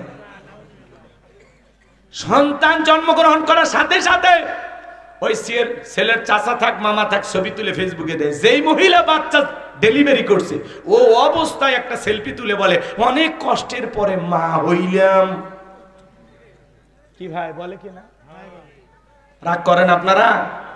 সন্তান জন্মগ্রহণ করার সাথে সাথে সেলফি, ছেলে হোক আর মেয়ে হোক, জন্মের সাথে সাথে কানে আজান দিতে হবে। সেলফি তোলার ঠেলায় আজান দেওয়ার কথা 3 দিন পরে মনে থাকে না। কথা বলেন না কেন? আপনার সন্তান আপনার কাছে হক পাবে 12টি। কি কি একটু ইউটিউবে সার্চ দিয়ে শুনে নিন। এখন তো বলার সময় নেই, ওগুলো তো শুনবেন না। ইউটিউবে সার্চ দিয়ে শুনবেন কিভাবে আদা চাষ করা যায়, কিভাবে মেয়ে পটানো যায়, কিভাবে মানুষের মন ভুলানো যায়, কিভাবে সিটারি করে দুনিয়ার টিকে থাকা যায়, সেগুলো শিখবেন। ভালো কিছু শিখবেন। সন্তান জন্মগ্রহণ করার সাথে সাথে 1 নাম্বার কানে আজান দেবেন, 2 নাম্বার তাহানিক করা। বুঝলেন না? সন্তান জন্মগ্রহণ করার সাথে সাথে একজন আলেমের কাছে, ওলামা ইকরামদের কাছে নিয়ে যায়, মিষ্টি দ্রব্য সে একটু চিবায় আপনার সন্তানের জিহ্বার ভিতরে অথবা তালুর ভিতরে লাগা দেবে। এর নাম হলো তাহানিক করা। 3 নাম্বার সুন্দর একটা নাম রাখা। ট্যাবলেট না, ট্যাবলেট না, নাম রাখেন না ট্যাবলেট। হ্যাঁ নাম রাখে তো, ডিজিটাল জামানা ভাই। নাম রাখে টেপু, টিপু, কথা কয় না কেন? আছে না এরকম? জনি, ছনি, রনি, বনি, ওমি, ও কথা কয় না গো। নামের কি স্টাইল! 2 অক্ষরে নাম রাখবে মিলায়া। বুলু, টিলু, আছে না? না কি নামের বাহার! একটু সুন্দর নাম রাখেন ভাই, ইসলামিক নামগুলো রাখেন। আল্লাহ যেন আমাদের হেদায়েত দান করে। নামটাও একটা মানুষের অনেক কিছু। সুন্দর একটা নাম রাখবেন। আল্লাহ হেদায়েত দান করুন, জোরে বলুন আমিন। এরপরে সন্তানকে দ্বীনি ইলম শিক্ষা দিতে হবে, কোরআন সুন্নাহর জ্ঞান শিক্ষা দিতে হবে। ছেলে হোক আর মেয়ে হোক দ্বীন শেখাবেন। এরপরে যদি 2টা ছেলে হয় অথবা 2টা মেয়ে হয়, 2টা মেয়ে হলে বিছানা 2টা, অথবা একটা খাটেও যদি হয় কম্বল 2টা। 1 কম্বলের নিচে 2 বোন ঘুমানো যাবে না, 1 কম্বলের নিচে 2 ভাই ঘুমানো যাবে না। কম্বল আলাদা হতে হবে। কথা কয় না? কথা কয়। আপনি তো পারলে 4 বেটাকে এক কম্বলের ভিতরে থন। কেন রে ভাই, এটা সিস্টেম আছে। ইসলাম অনেক সুন্দর, বুঝতে পারলেই ভালো লাগবে। আল্লাহ যেন আমাদের বুঝদান করেন, জোরে বলেন না আমি। চলেন না বাজানের সামনের দিকে নিয়ে যায়। অনেক কথা বলার আছে, বলতে গেলে অনেক সময় লাগবে, আপনাদেরকে আমি এত কষ্ট দিতে চাই না। লোকমানে হাকিম ডেকে বলেন, ইয়া বোনাইয়া, হে আমার বর্ষ, আমার কলিজার টুকরা সন্তান, লা তুশরিক বিল্লাহ, আল্লাহর সাথে কখনো কাউকে শরীক করা যাবে না। ইন্না শিরিকা লা যুলমুন আযীম, এই শিরিক হলো সবচাইতে বড় জুলুম, সবচাইতে বড় অপরাধ। সব পাপের বড় পাপ নাম হলো শিরিক। নাম হলো কি? শিরিক। বড় শিরিকগুলোকে শিরিকে আকবর বলা হয়, ছোট শিরিকগুলোকে শিরিকে আসগর বলা হয়। শিরিক হলো মোট 42 প্রকার, এগুলোকে ভাঙলে আবার 72 প্রকার হয়। সর্বমোট হলো 120 প্রকার। বলতে গেলে 2-3 ঘন্টা লাগবে, এত সময় কই আপনাদের হাতে। এ বাজান গো আমার, আমাদের সমাজে অসংখ্য শিরিকে ভরা। বলেন তো মাজারে সেজদা দেওয়া কি শিরিক? কথা বলেন। আল্লাহ ছাড়া এই মাথা দুনিয়ার কোন মাজারে নত হবে না। আপনি মাজারে নত করে মাথা নত করে কি চান? একটা বেটা দে রে বাবা, একটা বেটা দে। তুই না বেটা দিলে আব্বা বেটা দেবে কে? কথা বলেন না কেন? মাজারে পীর সাহেবের ক্ষমতা কি আছে ছেলে মেয়ে দিতে পারে? ছেলে মেয়ে দেওয়া আর একমাত্র মালিক কে? ইব্রাহিম খলিলুল্লাহ 86 বছর বয়স পর্যন্ত আল্লাহর কাছে ডেকে বলেন, রব্বি হাবলি মিনাস সলিহিন, আল্লাহ আমাকে একটা সৎপুত্র দাও, নেককার সন্তান দাও। আল্লাহ তাআলা 86 বছর বয়সে তাকে একটা সন্তানের সুসংবাদ দিলেন। সুবহানাল্লাহ বল। ইব্রাহিম খলিলুল্লাহ যদি 86 বছরে বাবা হতে পারে, তাহলে সন্তান যদি চাওয়া লাগে আল্লাহর কাছে চাইতে হবে, কোন মাজারে না, ছাগল মান্নত থুইয়া না। কথাকে বোঝেন? চাইবেন কার কাছে? ফাইদা ফারাগতা ফানসাব ওয়া ইলা রাব্বিকা ফারগাব। বান্দা যখন তুমি নিঃশ্বাস হয়ে দুর্বল হইবা, তোমার শূন্য হাতটা আমি আল্লাহর দিকে পেতে ধরো, তাহলে চাইতে হলে আল্লাহর কাছে চাইবো, যাই নামাজে সিজদা দিয়ে চাইবো। কিন্তু কোন মাজারের কাছে কিছু চাওয়া যাবে? সিজদা মাজারে নয়, সিজদা হবে মসজিদে। কোথায়? কোন পীরের পায়ে সিজদা দেওয়া যাবে না। অনেকে দেখবেন তালা বাবা, সালা বাবা, গামছা বাবা, লাউ বাবা, কদু বাবা, এদের পায়ের নিচে সিজদা দেয়। বলেন তো বাজান, পীরের পায়ের নিচে সিজদা দেওয়া কি শিরক? আল্লাহ ছাড়া এই মাথা দুনিয়ার কারো কাছে নত করা যাবে। ইয়্যাকা না'বুদু ওয়া ইয়্যাকা নাস্তাইন, তোমার ইবাদত করি, তোমার গোলামি করি, সাহায্য তোমার কাছে চাই। আর আপনি গেছেন তালা বাবা, সালা বাবার কাছে। কথা বলেন না? মাথার চুলে জাত, হাতে গাঞ্জার পট, সালা পিন্দা থাকে, তবিল থাকে, সব দেখা যায়। মানুষ কয় হুজুর এটা বড় পীর, আজে বাজে গান গায়, লাফালাফি করে। কয় সবকিছু সারিয়া তোরা বাবান চরণ ধর, আয়না বসাইয়া দে তোর কলবের ভিতর বাবারে। আছে না নাই? এরকম ভণ্ড আছে না নাই? কত বীর আছে বাজান, গাঁজা খায় মোজদারি লাল বানাইছে, টর্চ লাইট মানে মুখ খুঁজে পাওয়া যায় না, বগলে চুল দিয়ে বেরিবার হয়েছে। আর সুন্দরবনে বসলে বান্দরবনের কি অবস্থা। এমন মাজার আছে গাঁজা খাওয়ার আসর, এমন কায়দায় গাঁজার কলকিতে টান মারে ধুয়ে ছেড়ে দেয়। রাস্তায় পুলিশও দাঁড়িয়ে থেকে মনে হয় ওরসের রান্না চলছে। আছে না নাই? এই ওরস শরীফ লেখা আছে পবিত্র ওরস শরীফ, আর সেখানে যায়া গান গায় উদাসীন শারমিন। তালা খুইলা দে বাদশা ভাই, তালা খুইলা দে, রহমতেরই চাবি দিয়া তালা খুইলা দে। দে দে, রাত 12টা 1টা 2টা বাজে, কিসের তালা খুলবি? পান বাজারে আর কি দোকান আছে? কি ভণ্ডামি সমাজে আছে না নাই? নারী পুরুষ একত্রে গান গায়, বাবা আমি তোমায় ভালোবাসি, তোমার চরণ চুমিতে বাবা তোমার কাছে আসি গো বাবা, আমি তোমায় ভালোবাসি। যেই মহিলা স্বামীকে বাদ দিয়া পীরের ফাটা পায়ে চুমা খায়, ওই নারীর চরিত্রে ঠিক নাই। আপনার বউ মাজারে, আপনি কি দুর্বল? কথা কর না কেন? আপনার বউ বলবে, শোন আমি তোর পীর, পছন্দ হয় না আয় এদিকে আয়। পীরের কাছে যা কি শিখবি? আয়েশা, ফাতেমা, খাদিজা, হাজেরা, আসিয়া, মারিয়ম, এই নারীদের জীবনী কিনে দেবেন, যেগুলো সব জান্নাতি নারী। এদের জীবনী পর, এইভাবে জীবন গড়, তারপরে মোর জান্নাতের রাস্তা ধর। খবরদার কারো বউ যেন মাজারে না যায়। কষ্ট পাচ্ছেন আপনারা? এক মাজারে দেখি ডাবের গাছে ঝুলে রাখছে ইট। কেন? কয় হুজুর যেই মহিলা নিয়ত করে ঝুলে গেছে, ইট ঝুলে রাখলে ইটটা যেমন ভারী হয়, কিছুদিন পরে ওই মহিলার পেটও ভারী হবে। আমি তখন বললাম যে মহিলাদের বিয়ে হয়নি, এরা যদি 2-1 জন ঝুলে রাখে, আর পেটে কি ভারী হবে? আচ্ছা আপনারা কি ভাষা বোঝেন নাকি রাগ করেন? তো এই ভণ্ডদের কাছে যাওয়া যাবে? হাই রে ওদের গান কয় আমি পাগল দিওয়ানা হয়েছি, মুর্শিদেরই প্রেমে পড়েছি। স্বামীর প্রেমে পড়ে না, কার প্রেমে পড়ছে? পীরের প্রেমে। তাহলে এই বউরে পিটানোর দরকার আছে না? না। আল্লাহ যেন নারীদের হেদায়েত দান করেন, জোরে বলেন আমিন। তাহলে মাজারে সেজদা দেওয়া শিরিক, পীরের পায়ে সেজদা দেওয়া শিরিক, নেতার পায়ে সেজদা দেওয়া শিরিক। আল্লাহ ছাড়া এই মাথা দুনিয়ার কারো কাছে নত করা যাবে না, যাবে না। শোনেন শোনেন শোনেন, এই হাত টিয়া পাখিকে দেখায়, কবিরাজকে দেখায়, আছে না? না। ভাগ্য গণনা করা কি শিরিক। আপনার তকদিরে আগামীকাল কি আছে আল্লাহ ছাড়া কেউ জানে? অনেকে বলে আংটিতে সব সমস্যার সমাধান। ওই যে শেষ দর্শন লিটন দেওয়ান চিস্তি, আপনি কি মামলায় হেরে যাচ্ছেন, বিদেশে যেতে ভয় পাচ্ছেন, দাম্পত্য জীবন অসুখী, আজই আসুন শেষ দর্শন, আজমেরি জেমস হাউস, লিটন দেওয়ান চিস্তি, আছে না?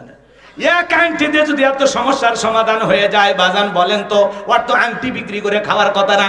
এই আঙ্গুল এই হাতে 5টা, এই হাতে 5টা, 10টা আঙ্গুলে 10টা আংটি ব্যবহার করে বাংলাদেশের 1 নাম্বার ধনী হয়ে যেত। এগুলো ভণ্ডামি ছাড়া আর কিছুই নয়। এরপরে দেখবেন ট্রাকের পিছনে সেরা স্যান্ডেল ঝুলানো, কেন? কয় দুর্ঘটনা থেকে বাঁচার জন্য। স্যান্ডেলের উপরে ভরসা না, ভরসা কার উপর?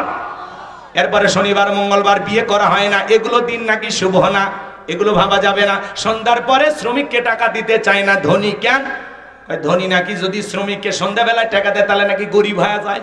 এগুলো ধারণা করাও শিরিক। কথা কয় না কেন? হাত চুলকালে টাকা আসে, ভালো, ওরে বাঁধতে রাখেন, হাত দুটো খুলে রাখেন, 3 দিন হাত চুলকে রক্ত বের হয়ে যাবে, তাও টাকা আসবে। চিরুনি যদি চুল আশ্রয় দিকে পড়ে যায় তাহলে নাকি মেহমান আসে, যা মা রান্না শুরু কর, কেউ না আসলে আমরা খেয়ে যাবো। কতক্ষণ এগুলো ধারণা করাও। কথা কয় না ভাই। নতুন ছেলের বউ চা বানাইতে কাপটা ভরে ভাঙ্গে গেছে, বলে অলক্ষণে কুলক্ষণে বউ আসছে। অলক্ষণ কুলক্ষণ বলে ইসলামের ভিতরে কোনো কিছুই নাই। জমজ কলা খালে কয় জমজ বাচ্চা হয় ভালো, 2বারে কষ্ট 1বারে হলো, মাঝখানে সিজারের টাকাটা বেঁচে গেল। এগুলো ধারণা করাও শিরিক। কথা কয় না কে? রাগ করেন নাকি আপনারা? অনেক কথা বলার আছে বাজান, কয়টা কথা বলবো। ছোট বাচ্চার কপালে কালো ঠিপ দেয় কে? কেন? কয় বদ নজর থেকে বাঁচার জন্য। বলেন তো বাজান, তকদিরের ভালো মন্দ সবকিছু কার হাতে? অল কদরিহি শাররিহি মিনাল্লাহি তাআলা ওয়াল বাসি বাদাল মাউত। তকদিরের ভালো মন্দ একমাত্র কার হাতে? তাহলে অনেক শিরিক আছে বাজান, শিরিক করা যাবে না। শিরিক মুক্ত ঈমান আমল যেন আল্লাহ আমাদেরকে দান করেন। চিৎকার মেরে বলুন আল্লাহু আকবার। বিশ্বনবী সাহাবা ইকরামদেরকে ডেকে বলেন, আমার সাহাবীরা শোনো, একজন ব্যক্তি একটা মাছি মেরে জাহান্নামে চলে গেল, আর একজন ব্যক্তি মাছি না মেরে জান্নাতে চলে গেল। সাহাবা ইকরাম ডেকে বলেন, নবী গো, বুঝতে পারলাম না ঘটনা কি, একটু দয়া করে খুলে বলেন। আল্লাহ রাসূল তখন বলতেছে, শোনো, এক দেশে এক জালেম বাদশা ছিল। ওই জালেম বাদশা রাস্তার মোড়ে মোড়ে মূর্তি বানায় রাখছে। বাদশার নিয়ম হলো যত মানুষ ওই রাস্তা দিয়ে হেঁটে যায় প্রতিমার নামে কিছু না কিছু দিয়ে যাওয়া লাগবে। একজন ইমানদার হেঁটে যায়, জালেম বাদশার লোকেরা ডেকে বলে, কিছু দিয়ে যাও। বলে, ভাই দেওয়ার মতো আমার কাছে তেমন কিছু নাই। বলে, শোনো, যদি দেওয়ার মতো কিছু না থাকে, ওই প্রতিমার নাকে ঢোকা একটা মাছি পড়ে আছে, সেখান থেকে একটা মাছি মেরে নিরাপদে চলে যাও। ইমানদার চিন্তা করলো, একটা মাছি মারলে কি এমন অপরাধ হবে? এইবার একটা মাছি মেরে নিরাপদে চলে গেল। কিছুদিন পরে আরেকজন ইমানদার হেঁটে যায়, জালেম বাদশার লোকেরা ডেকে বলে, কিছু দাও প্রতিমার নামে। ইমানদার ডেকে বলে, ভাই আমি মুসলমান, প্রতিমার নামে আমার জন্য কোনো কিছু দেওয়া জায়েজ নাই, হারাম, শিরিক। জালেম বাদশার লোকেরা ডেকে বলা, শোনো, হয় প্রতিমার নামে কিছু দিয়ে যাও, আর না হলে বাদশার নিয়ম অনুযায়ী কাল্লা কেটে ফেলে দেওয়া হবে। ইমানদার ডেকে বলে, ভাই কাল্লা দিতে রাজি আছি, আল্লাহ দিতে রাজি নাই। বলেন আল্লাহু আকবার। এইবার জালেম বাদশার লোকেরা ডেকে বলে, শোনো, এখনো সময় আছে, যদি মানো ভালো, না হলে কিন্তু তোমার কাল্লা ফেলে দেব। ইমানদার ডেকে বলে, ভাই 1000বার প্রশ্ন করলে একই উত্তর দেব, কাল্লা দেব কিন্তু আল্লাহ দেব না। মাছি মারার মতো সামান্য শিরিক আমি মুসলমান করতে পারি না। হিন্দুদের পূজার মেলায় যাওয়া মুসলমানের জন্য জায়েজ না, হারাম। আপনি বউ বাচ্চা বান্ধিয়ে না যান আর গান গান, মেলায় যাই রে, মেলায় যাই রে। কথা কয় না কে?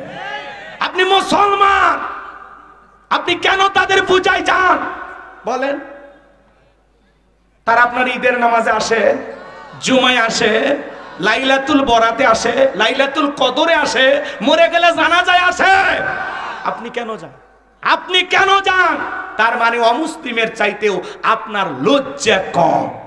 আপনার ধর্মীয় কোন অনুষ্ঠানে তারা আসে না, কিন্তু তাদের ধর্মীয় অনুষ্ঠানে না গেলে আপনার পেটের ভাত হজম হয় না। আপনি মুসলমান দাবি করেন না? মুসলমানরা যে জনপদে ক্ষমতায় থাকবে, অমুসলিমেরা মায়ের কোলে শিশু যেমন নিরাপদ, ডিমের ভিতরে কুসুম যতটা নিরাপদ, তার চাইতে বেশি নিরাপত্তা নিয়ে অমুসলিমেরা বসবাস করবে। তারা 12 মাসে 13 পূজা করবে, কীর্তন করবে, যা ইচ্ছা তাই করবে। মুসলমানের দায়িত্ব অমুসলিমদের নিরাপত্তা নিশ্চিত করা, কিন্তু তাদের পূজাতে অংশগ্রহণ করে ওদেরকে বলে না যে তোমরাও যা করো আমরাও তাই করি। কথা কয় না কে? তালে তাল মিলানো না। এক যুবক হুজুর কয়েকটা কলা ছিল, খেয়ে ফেলে দিছে। আছে না এরকম? আহা মুসলমান, আপনি নিজেকে ইমানদার দাবি করেন আর আপনি তাদের মেলায় যান। ওলামা একরাম ওয়াজ করে, মসজিদের খতিব তুলে ধরে, ভাই খবরদার দুর্গা পূজা আপনার সন্তানকে নিয়ে যাবেন না। বলে বাচ্চারা বায়না করেছিল একদিন গেলে কি আমি হিন্দু হয়ে গেলাম। এই থিয়েটারে বুঝাবে কে? বলেন বলেন বলেন, এরে বুঝাবে কে? ওইটা যে যাওয়া হারাম আপনি বোঝেন না? তারা তো আসেন, আপনি কেন যান? তারা আসতে পারে, কিন্তু আমরা যেতে পারবো না।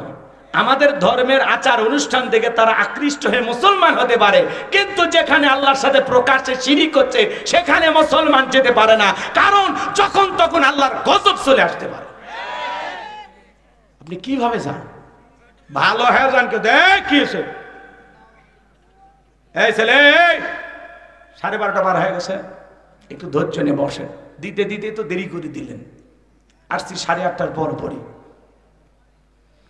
কষ্ট পান আপনারা? কষ্ট পান? কথা জানতে হবে, শিখতে হবে, বুঝতে হবে, সেখান থেকে পরিবর্তন হতে হবে। ধর্ম যার উৎসব তার। হাইব্রিড নেতারা স্লোগান দেয় ধর্ম যার যার উৎসব সবার। এই স্লোগান যেটা দেবে, যেই যত বড় নেতা হোক, বুঝে নেবেন ওটা হাইব্রিড শয়তান। এই স্লোগান মুসলমানের মুখে মানায় না। মুসলমান স্লোগান দেবে ধর্ম যার উৎসব তার। বৌদ্ধদের উৎসব বৌদ্ধদের কাছে, খ্রিস্টানদের উৎসব খ্রিস্টানদের কাছে, মুসলমানের উৎসব মুসলমানের কাছে। কথা বলেন ঠিক? আচ্ছা বলেন তো বাজান, পুকুর যার মাছ সবার মেনে নেবেন? গাছ যার ফল সবার মাইনে নেবেন? চাকরি যার বেতন সবার মাইনে নেবেন? আচ্ছা দোকান যার, ওই দোকানের সব আমাদের মাইনে নেবেন নাকি? বউ যার হক সবার মাইনে নেবেন? তাহলে বোঝেন না কে? ধর্ম যার উৎসব তার, পুকুর যার মাছ তার, ক্ষেত যার ফসল তার, গাছ যার ফল তার, দোকান যার দোকানের মালও তার, চাকরি যার বেতন তার, বউ যার হক তার, ধর্ম যার উৎসব তার। পরিষ্কার করে মাথায় ঢুকে নিয়ে যান।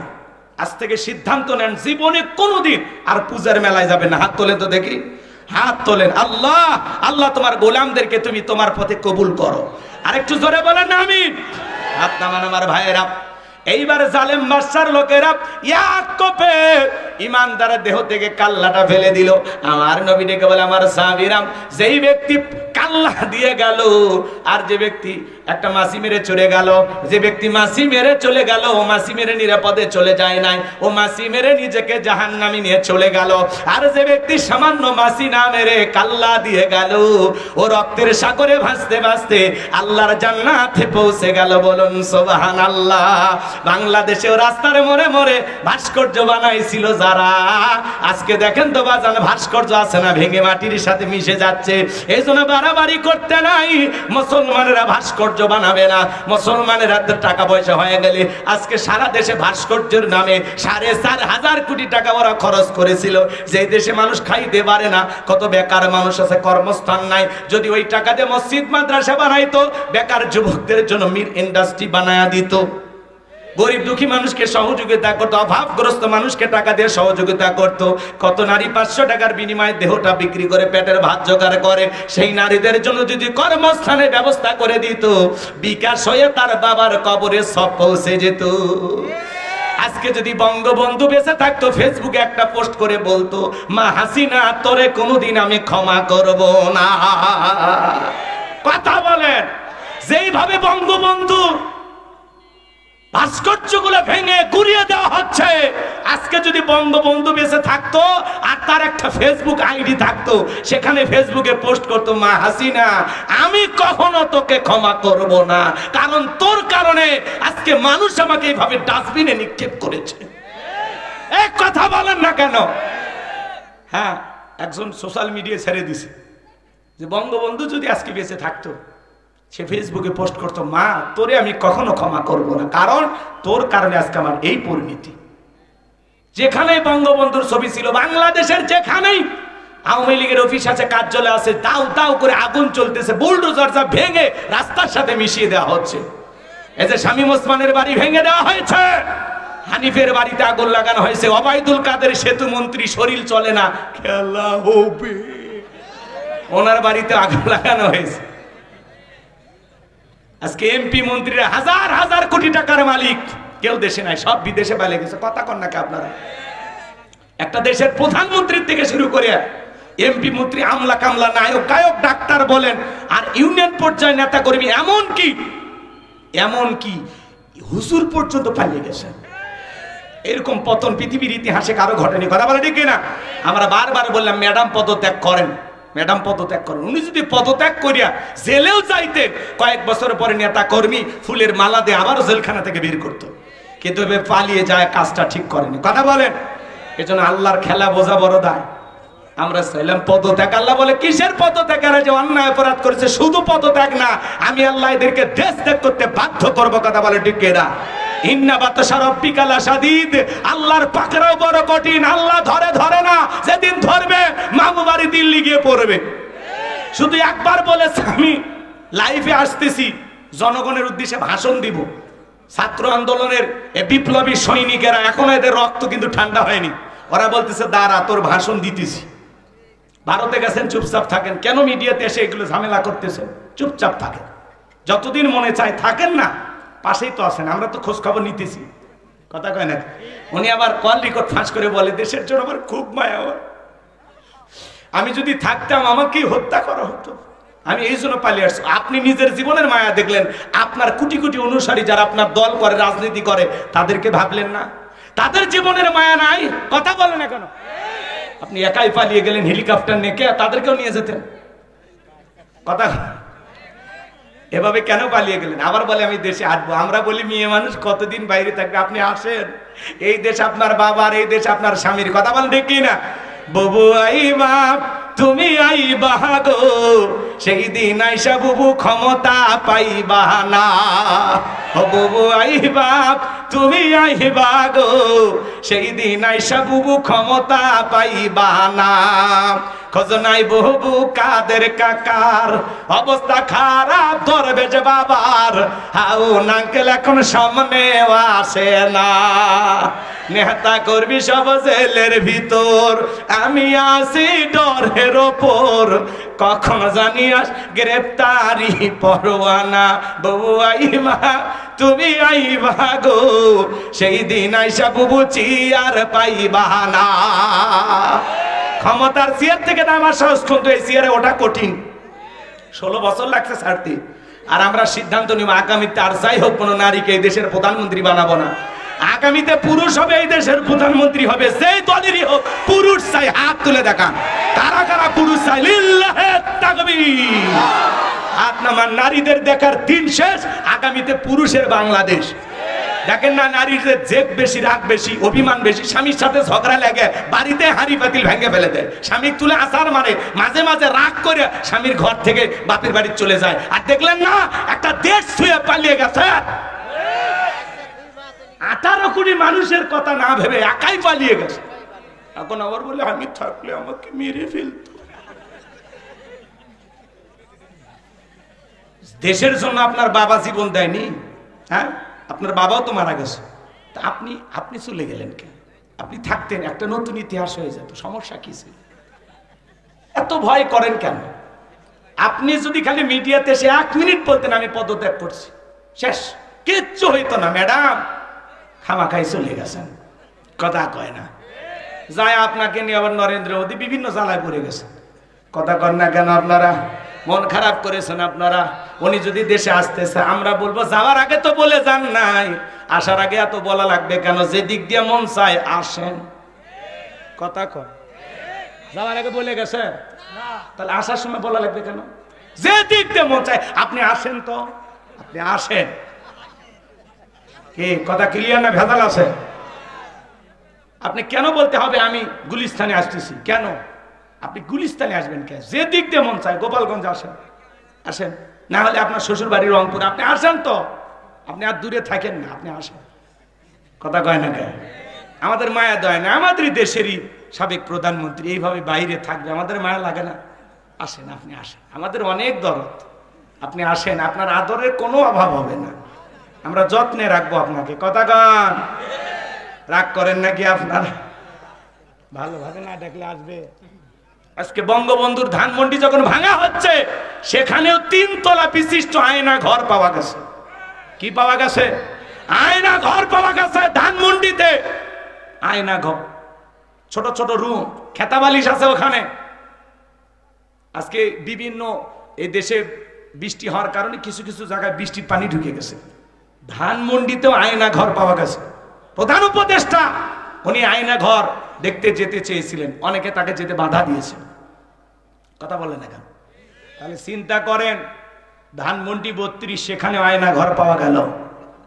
এই সমাজে কি ছিল, কত মায়ের বুক খালি করেছিল। এই যে পিনাকি দেখেন না আপনারা, বিদেশ থেকে বাংলাদেশের মানুষের পক্ষে অনেক চমৎকার কথা বলেন। হিন্দু দাদা কথা বলেন, চমৎকার কথা বলেন আমাদের সাংবাদিক গেলিস ভাই। এই পিনাকি বলেছেন যে প্রত্যেকটা ইট পাথর থেকে হাজার হাজার মায়ের সন্তানের আওয়াজ শুনতে পাওয়া যায়। কথা বলে ঠিক কিনা? এখানে যে কত মানুষের জীবন চলে গেছে, কত মানুষকে তারা গুম করেছে, হত্যা করেছে, এর হিসাব কেউ দিতে পারবে না। 16 বছরে কত হাজার মানুষকে তারা হত্যা করেছে। কেউ বিরুদ্ধে কথা বললেই আব্রাহার ফাহাদ কত ভাইয়েরা জীবন দিয়েছে নিরীহ বাচ্চাদেরকে। আর 2006 সালে লগি বৈঠা দিয়ে ছাত্র শিবিরদের সোনার সন্তানদেরকে কিভাবে পিটায়া বিদায় করে দিয়েছে। কথা বলে ঠিক কিনা? আজও সেই ভিডিও ফুটেজ গুলো দেখলে লোম দাঁড়িয়ে যায়, মানুষ কেমনে এত পাষাণ হতে পারে। কথা বলে ঠিক কিনা? আজকে সামান্য ইট দালান করা ভাঙ্গা দেখে কান্না চলে আসে। হ্যাঁ, অনেকে মাস্ক পরে দেখতে গেছে, মানে একটু ওই দল করে, একটু ভাঙতে গেছে। একজন যা বলতেছে, হে ভাই এগুলো ভাঙেন না, মানুষ দিছে গণধুলায়, সে এই পিটন। তখন বলতেছে আমিও তোমাদের পক্ষেই। আমি 32-এর না, আমি এখন 36-এর লোক। মারের চাইতে বড় ওষুধ আছে কর। এক মহিলা পাগলি দেখতে গেছে, পাগলি যা বলতেছে এগুলো ভাঙেন না, সবাই ধরছে পাগলি। পাগলি তখন বলতেছে আমিও ছাত্রদের পক্ষেই।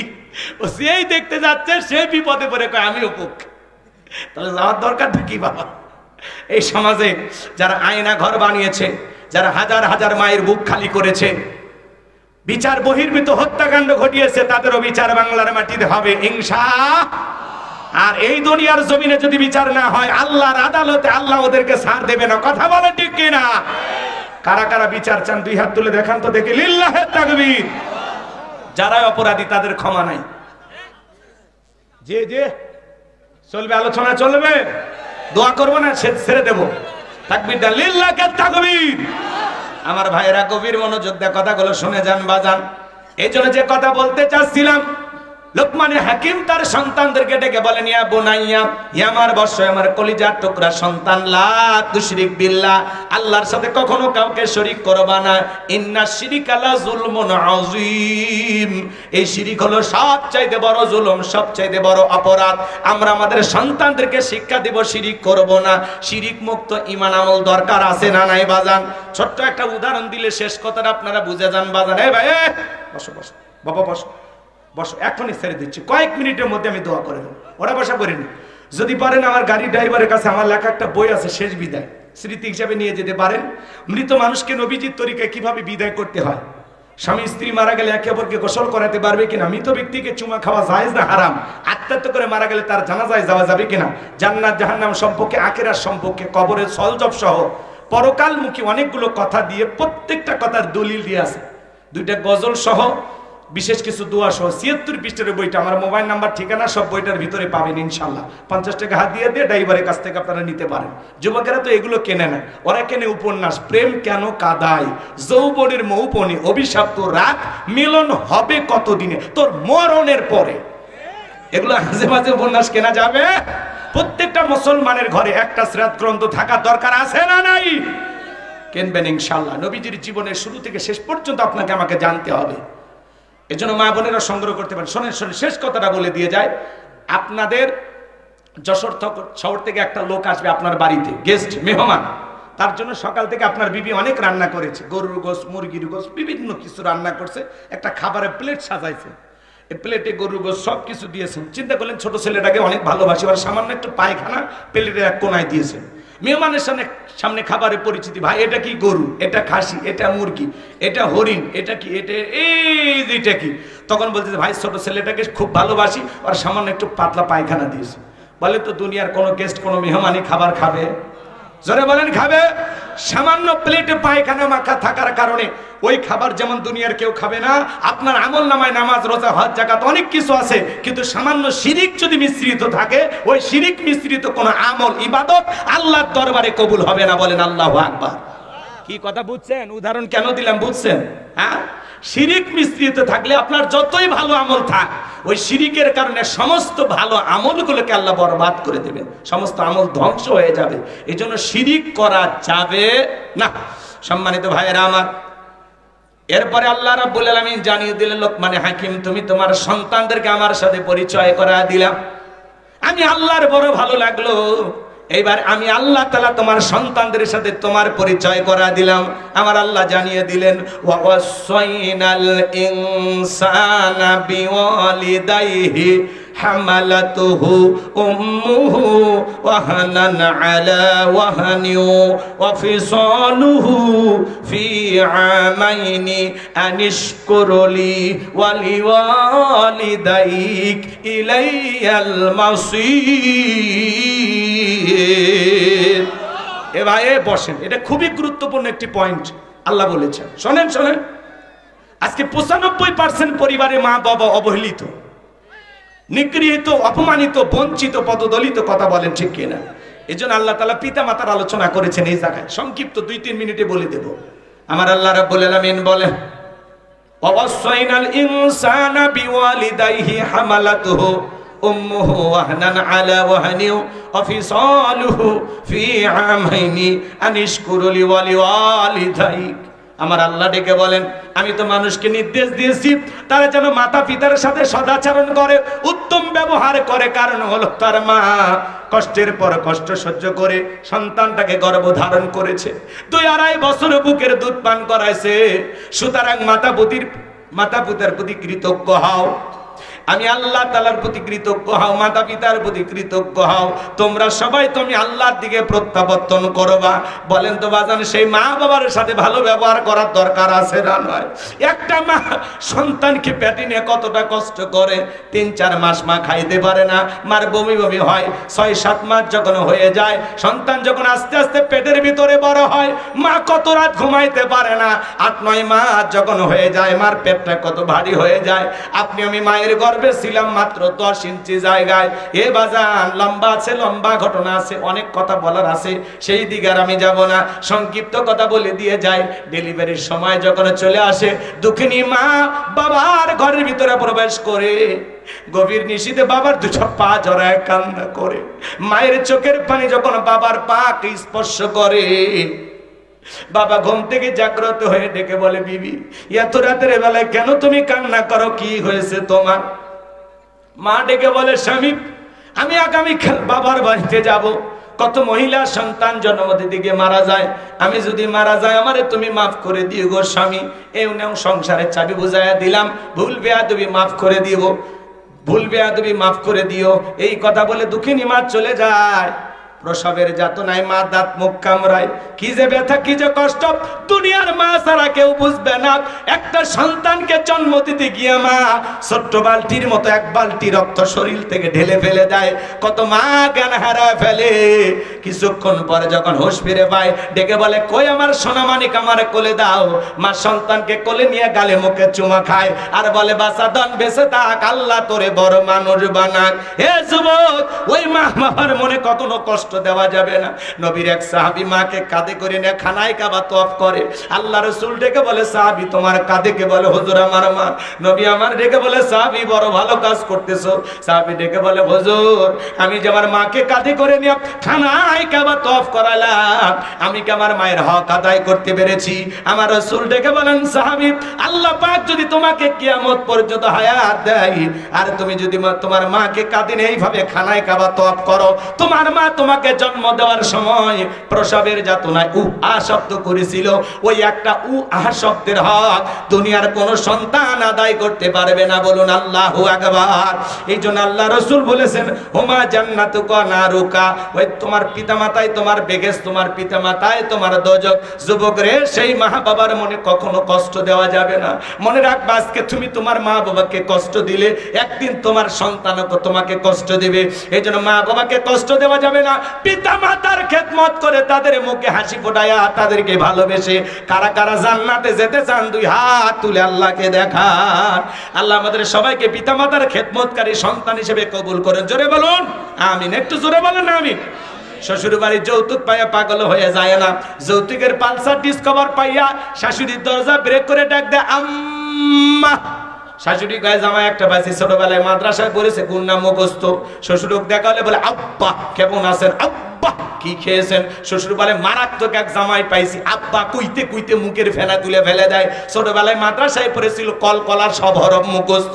এক পালসার ডিসকভার, শ্বশুর বাড়ি 1.5 লাখ টাকা যৌতুক পাইয়া শ্বশুর শাশুড়ি হয়ে যায় আব্বা আম্মা, আর মা বাবা হয়ে যায় বুড়া বুড়ি। তোর কপাল লাত্তিয়ার গুড়ি, মরার পরে ফেরেশতারা বাইরা ফুটে করবে ভুরি, জাহান্নামে হবে তোর বসত বাড়ি। যেই সন্তান দুনিয়াতে সম্পদের লোভে পইরা মা বাবাকে বাড়ি থেকে তাড়ায় দেয়, বৃদ্ধাশ্রমে পাঠায় দেয়, ও মা বাবাকে তাড়ায় দেয় না, নিজের ভাগ্য থেকে জান্নাতকে তাড়িয়ে দিয়েছে। কথা বলেন ঠিক কিনা? সেই মা বাবার মনে কখনো কষ্ট দেওয়া যাবে না। এরপরে আল্লাহ রাব্বুল আলামিন লোকমান হাকিম তার সন্তানদেরকে যা জানায় দিলেন, আমার আল্লাহ বলেন, ইয়া বুনাইয়া ইন্নাহা ইন তাকুম মিসকালা হাববাতিন মিন খরদালিন ফাতাকুন ফি সখরাতিন আও ফিস সামাওয়াতি আও ফিল আরদি ইয়াতি বিহাল্লাহ ইন্নাল্লাহা লাতীফুন খাবীর। ডেকে বলে, বাবা আমার সন্তান, তুমি যদি সরিষার দানার পরিমাণ কোনো কিছু করো, সেটা যদি শিলা গর্ভে হয় অথবা আকাশে হয় কিংবা মাটির নিচে হয়, আল্লাহ তাআলা এটাও তোমার আমল নামায় হাজিরি করবে। আমার আল্লাহ সূক্ষ্মদর্শী, আল্লাহ সর্ববিষয়ে খবর রাখেন। ভালো করে বোঝেন সন্তানকে কি বুঝাইতেছেন। বাবা দিনের আলোতে রাতের আধারে গোপনে প্রকাশে আকাশে বন জঙ্গলে সেখানে যা করো, তুমি যদি ভালো কিছু করো সেটা যদি সরিষার দানার পরিমাণ হয়, আল্লাহ ওইটাও আমল নামায় হাজিরি করবে। তুমি যদি সরিষার দানার পরিমাণ মন্দ কিছু করো, ওইটাও আল্লাহ তাআলা তোমার আমল নামায় হাজিরি করবে। ফামাই আমাল মিসকালা যাররাতিন খায়রান ইয়ারা ওয়া মাই আমাল মিসকালা যাররাতিন শাররান ইয়ারা। বান্দারে তুমি যদি যারা পরিমাণ অনুপরিমাণে নেক আমল করো, ওইটাও আল্লাহ তাআলা লিপিবদ্ধ করে রাখবেন। আবার তুমি যদি যারা পরিমাণ অনুপরিমাণে গুনাহের কাজ করো, আল্লাহ ওইটাও আমল নামায় লিপিবদ্ধ করে রাখবেন। এজন্য সন্তানদেরকে বলতে হবে, বাবা তুমি কারো কাছ থেকে আম চুরি করবা না। অনেকের ছেলে আম চুরি করে, বাবা খুশি হয়ে যায়, আমি কারো পাতা ছিঁড়তে পারি না, আরাম সিরিয়ালি খুশি হয়ে যায়। খুশি হওয়া যাবে না। আর ছোট ছোট অপরাধ একদিন বড় অপরাধে পরিণত হবে। আর ছোট ছোট ভুল, কারো খাতা নিয়ে আসছে স্কুল থেকে, কারো কলম নিয়ে এসে বুঝাই দেন, বাবা খাতা কলম না বলে আনতে নাই, তোমার কয়টা লাগে আমি কিনে দেব। বাবা কারো ফল ছিঁড়তে নাই, কয়টা লাগে কিনে দেব। কথা বলেন। আর আপনি বাবা হয়ে উস্কে দেন, এরকম বাবা হওয়া যাবে না। সন্তানের ছোট ছোট ত্রুটি এগুলো সংশোধন করে দিতে হবে। কথা বোঝে না? সময় নাই। ছেলেরা, যুবকেরা, তোমরা আমি কি মনে করো জঙ্গল প্রেম করার জন্য মঙ্গল? জঙ্গলে কেউ না দেখলে একজন দেখেন, তিনি কে? তুমি ঘরের দরজা লাগাই লাফের ভিতরে একা একা মোবাইলে কি ভিডিও দেখেন? কথা কয় না। পিতা মাতার চোখকে ফাঁকি দিয়ে অশ্লীল ভিডিও দেখে, অশ্লীল গান বাজনা দেখে, এরকম পোলাপান আপনাদের সমাজেও আছে না নাই? নাই নাই নাই নাই। একা একা ঘরের দরজা লাগায় মোবাইলে অশ্লীল ভিডিও দেখে। যুব সমাজকে নষ্ট করছে এই মোবাইল। মোবাইলের ওজন কম, কিন্তু মোবাইলের মাধ্যমে পাপের ওজনটা অনেক বেশি। কথা বলে ঠিক না? এই জন্য প্রত্যেকটা অভিভাবকের উচিত বিবাহের আগে ছেলে মেয়ের হাতে টাচ মোবাইল তুলে দেওয়া যাবে না। এই মোবাইলে ফ্রি ফায়ার, পাবজি, অনলাইনে জুয়া, এই যে IPL BPL এগুলোতে জুয়া ধরে। কথা কন না কেন? কোন দল জিতবে বল, কয় লাখ টাকা, এরকম জুয়া ধরে নিঃস্ব হয়ে যায়। আল্লাহ যেন আমাদের সন্তানদেরকে হেদায়েত দান করেন। জোরে বলেন আমিন। তাহলে নষ্ট করছে কি মোবাইল? কথা বলে নাকি? আমি কি বলবো? দেশে মোবাইল আইছে, চিঠি বন্ধ হইয়াছে, দিওয়ানা বানাইছে, পোলা মাইয়ার মনের কথা ভাসে বাতাসে। ও দেখো পোলা পানের মন বাদা ফেসবুকে এখন, মোবাইলে চ্যাটিং কইরা কাটায় সারাক্ষণ। এই মোবাইল পাইয়া দেখো মদনের মাইয়া, এই মোবাইল পাইয়া দেখো মদনের মাইয়া কি কাণ্ড ঘটাইছে। স্বামীর সংসার রাইখা নাকি পালাইয়া গেছে, সে যে স্বামীর সন্তান রাইখা নাকি পালাইয়া গেছে। 2 বাচ্চার মা, 4 বাচ্চার মা পরকীয়া প্রেম করে আরেকটা ছেলের হাত ধরে পালিয়ে যায়, আছে না নাই? এই পরকীয়ার অভিশাপে সমাজটা শেষ হয়ে গেল। যেই নারী স্বামী রাইখা সন্তান রাইখা আরেকটা পরপুরুষের হাত ধরে পালিয়ে যায়, ওটা নারী না, ওটা নারী জাতির কলঙ্ক, ওটা পাশানি, ডাইনি, কালনাগিনী, বিশ্বাসঘাতক নারী। কেমনে পারলা বোন? ও মা কেমনে পারলা স্বামী রাইখা সন্তান রেখে আরেকটা ছেলের হাত ধরতে? কেমনে পারলা? তোর জানি কি মায়া দয়া নাই? কথা কম। সব দোষ কি নারীদের? এক হাতে তালি বাজে, পুরুষের কি কোনো দোষ নাই? এই ছেলে, একটা নারীর স্বামী আছে, সন্তান আছে, সেই নারীর দিকে তোর নজর কেমনে গেল? তোমার বইয়ের সাথে যদি কেউ পরকীয়া করে মাইনে নিবা, ভালোবাসা শেয়ার করবা নাকি? কথা কয় না। যাই হোক, ভাঙ্গা বাজারে আর জমাইতে চাই না, কথা বাড়াইতে চাই না, কষ্ট আপনাদেরকে দিতে চাই না। যুবক, তোদের পা দুটো আগে দে, শোনান, দুটো পা ধরে বলে দেয়, বিবাহের আগে কোনো ধরনের অবৈধ প্রেম ভালোবাসা করা যাবে না, কোন নারীর সাথে পরকীয়া করা যাবে না। আল্লাহ যেন যুবকদের হেদায়েত দান করেন। একটু জোরে বলেন আমিন। দেশে টিকটক আসিয়া, ওই যে টিকটকে একটা মেয়ে 11 বছরের শিশু কন্যা পালিয়ে গেছে ঢাকা, মা ক্যান্সার হাসপাতালে ভর্তি, মারে ফেলাইয়া নওগাঁর টিকটকের প্রেমিকের সাথে পালিয়ে গেছে। সুবাহ, আমরা বলতেছি সোবা, ওরে নিয়ে যা রিমান্ডে কোবা। এই মহিলার চরিত্র নষ্ট হয়ে গেছে, ছোট ছোট বাচ্চা পাকনা হয়ে গেছে। আপনি আগে 20 বছরে যা বুঝিনি, এখন 9 বছরের বাচ্চা তাই বুঝে। কথা কর, জামানা পাল্টে গেছে বাজা। মেয়েও টিকটক করে, ছেলেও টিকটক করে, টিকটক আইডিতে পরিচয়, তারপরে প্রেম, তারপরে গেম। কথা কয় হ্যাঁ। দেশে টিকটক আসিয়া সব গেল বাসিয়া, সিদ্দিক সোরা নায়ক হইছে আইডি খুলিয়া, হিরো আলম নায়ক হইছে আইডি খুলিয়া। এই মোবাইলে কি জাদু আছে ভাই, পোলাপান বুঝাছে, পড়ালেখা তুইলা রাখছে সব তো মাকাশে। আল্লাহ যেন যুবকদের হেদায়েত দান করেন, জোরে বলুন আমিন। এইবার লোকমানে হাকিমা 14 ফেব্রুয়ারিতে 5 টাকার ভিক্ষা ফকিরকে দেয় না, 500 টাকার গোলাপ ফুল নিয়ে শেফালির পিছনে ঘরে। এরকম যুবক আছে না নাই? 14 ফেব্রুয়ারিকে যারা বিশ্ব ভালোবাসা দিবস বলে, এটা ভালোবাসা দিবস নাই, তো বিশ্ব বেহায়া দিবস। এক কথা কন। কার্তিক মাসে যেরকম কুকুরের প্রেম বেড়ে যায়, 14 ফেব্রুয়ারিতে পার্কে জোড়ায় যারা আছে, এই কুকুরের স্বভাবেরা পাইছে। এটা হলো কুত্তা কুত্তি দিবস। কথা বলেন ঠিক কিনা? মুসলমানের ভালোবাসা 12 মাস নির্দিষ্ট দিনে ভালোবাসা পালন করে ওই ইউরোপ, আমেরিকা, লন্ডনের মানুষেরা। কারণ হলো ওরা সন্তানকে কোলে নেয় না, কুত্তে কোলে নিয়ে ঘরে। কথা কন ঠিক কিনা? ওদের ঘরে ভালোবাসা নাই, এই জন্য নির্দিষ্ট দিনে একটা দিন ভালোবাসা পালন করে। আর আমরা গরিব মানুষ, মুসলমান ইমানদার, আমাদের ঘরে 12টা মাস ভালোবাসা। এই জন্য 14 ফেব্রুয়ারিকে ভালোবাসা দিবস না, এটা বিশ্ব বেহায়া দিবস। এটা হলো পাগল পাগলির দিবস। এই 14 ফেব্রুয়ারিতে জোড়ায় যারা বাকবাকুম কবুতরের বাচ্চার মতো বাকবাকুম করে, ওদেরকে ধরে বিয়ে পড়ায় দেওয়া লাগবে। ওই যে ছেলেটা যেমন বিয়ে পড়ায় দিল। কথা গান, মা বাবার চোখকে ফাঁকি দিয়া গোলাপ ফুল নিয়ে পার্কে ঘরো। এই জন্য আল্লাহ তাআলা সূক্ষ্মদর্শী, আল্লাহ গোপনের খবর রাখে। কথা বলেন ঠিক। এরপরে লোকমানে হাকিম তার সন্তানকে বলেন, ইয়া বুনাইয়া আকিমিস সালাত, হে আমার বর্ষে আমার কলিজার টুকরা সন্তান, সালাত কায়েম করো। সন্তানদের নামাজি বানানোর দরকার আছে না নাই? জোরে বলেন দরকার আছে না নাই? পৃথিবীর সফল বাবা তারা ছেলের হাত ধরে মসজিদে নিয়ে যায় যারা। শুধুমাত্র এই বাজারে মসজিদ বানাইলে হবে না, কানপুরি বাজারে মসজিদটা সুন্দর করলে হবে না। এখানে যারা সালাত আদায় করবে তাদের মন মানসিকতা সুন্দর হওয়ার দরকার আছে না নাই? জোরে বলেন দরকার আছে না নাই? মসজিদ ভাঙে 2 তলা 3 তলা করা হয়, জুমার নামাজের জন্য, আর ফজরের নামাজের সময় এক কাতার মুসল্লি পাওয়া যায় না, আছে না নাই? এ বাজান, এই জন্য বাজার ব্যবসায়ী যারা আছেন ভাই, আজান দিলে মসজিদে চলে গেলেন, সালাত আদায় করবেন, আল্লাহ ব্যবসায় বরকত দান করবেন। আল্লাহ মসজিদ কমিটিকে কবুল করলেন, জোরে বলেন আমিন। আরেকটু জোরে বলেন আমিন। তাহলে সন্তানকে বলে দিবেন, ইয়া বুনাইয়া কিমিস সালাহ, হে আমার বর্ষে আমার কলিজার টুকরা সন্তান, সালাত কায়েম করো, সালাত কায়েম করো। পরিবারের 4 জন সদস্য সবাই যদি নামাজ পড়ে, ভালো লাগে না খারাপ লাগে? তাহলে সবাই নামাজ পড়বো তো ইনশাআল্লাহ। আজকের মাহফিল থেকে হাত তুলে বলেন তো কারা কারা সালাত আদায় করবেন? শুধু হাতটা তুলেন না বাজান, ওয়াদাটা পালন করা লাগবে। ফজর থেকে নামাজ শুরু করে দেব ইনশাআল্লাহ। এরপরে বলতেছেন, ও আমর বিল মারুফ, আমার সন্তান ভালো কাজ করবা, নিজেও ভালো কাজ করবা, মানুষদেরকে ভালো কাজের দিকে আহ্বান করবা। ওয়ানহা আনিল মুনকার, অসৎ কাজ থেকে নিজেকে বিরত রাখবা, নিজে অন্যায় করবা না, মানুষকে অন্যায় করতে দিবে না। ওয়াসবির আলা মা আসাবাক, বিপদ আপদ মুসিবত আসলে সবর করবা, ধৈর্য ধারণ করবা। এগুলো কাজ করতে গেলে অনেক কষ্ট লাগবে, ধৈর্যের ব্যাপার আছে বাজান, অবশ্যই তুমি ধৈর্য ধারণ করবা। এরপরে সন্তানকে বলতেছেন, ওয়ালা তুসাইর খাদ্দাকা লিন-নাসি ওয়ালা তামশি ফিল আরদি মারহা ইন্নাল্লাহা লা ইউহিব্বু কুল্লা মুখতালিন ফাখুর। আমার সন্তান, মানুষকে তুচ্ছ তাচ্ছিল্য করবা না, অবজ্ঞা অবহেলা করবা না।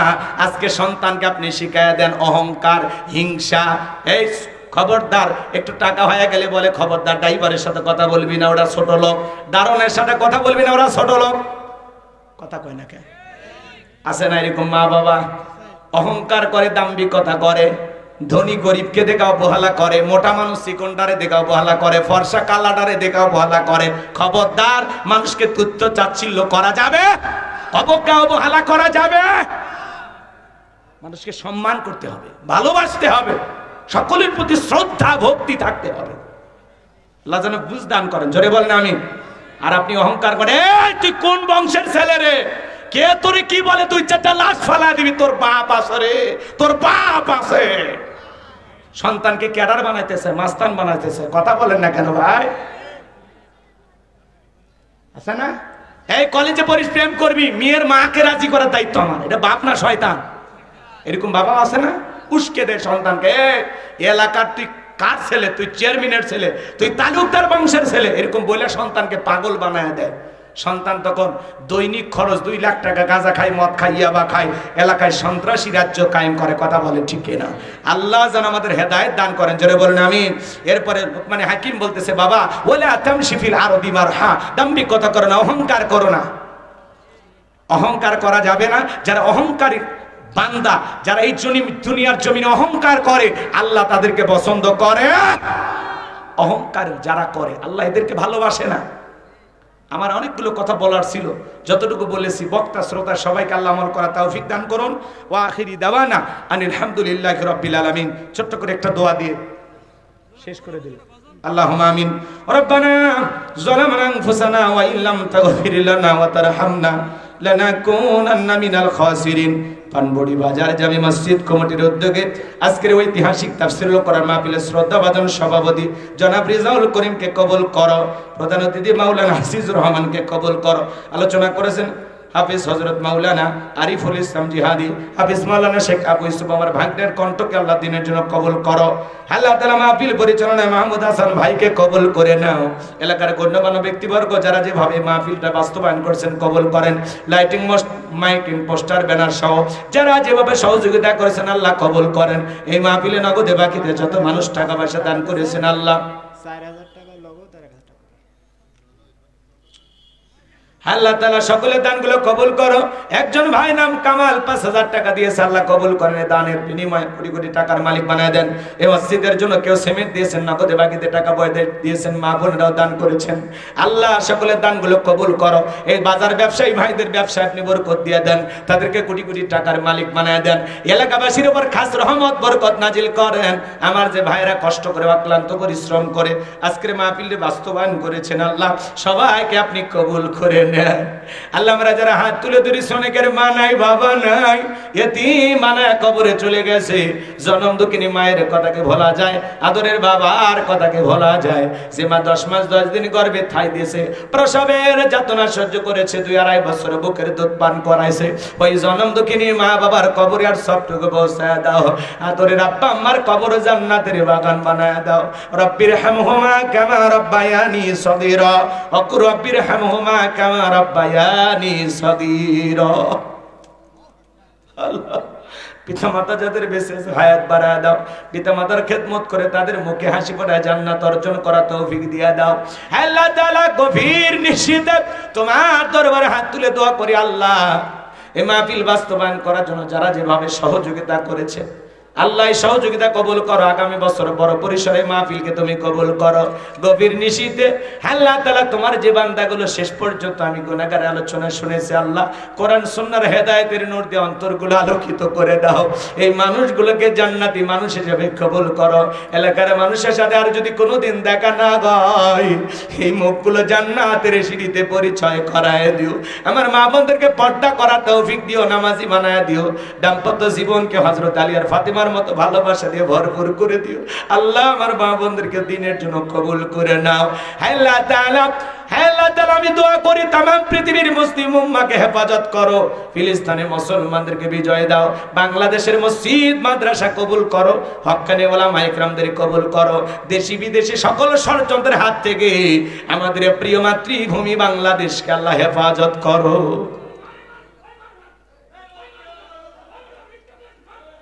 আল্লাহ তাআলা এই মাহফিলটাকে তুমি কবুল আর মঞ্জুর করে দাও। আল্লাহ তাআলা আমাদের সবাইকে তোমার দ্বীনের পথে কবুল করো। মৃত্যুর সময় আমাদের জবানে জারি করে দিও লা ইলাহা ইল্লাল্লাহু মুহাম্মাদুর রাসূলুল্লাহ সাল্লাল্লাহু আলাইহি ওয়াসাল্লাম। আসসালামু আলাইকুম। কি হয়েছে ভাই?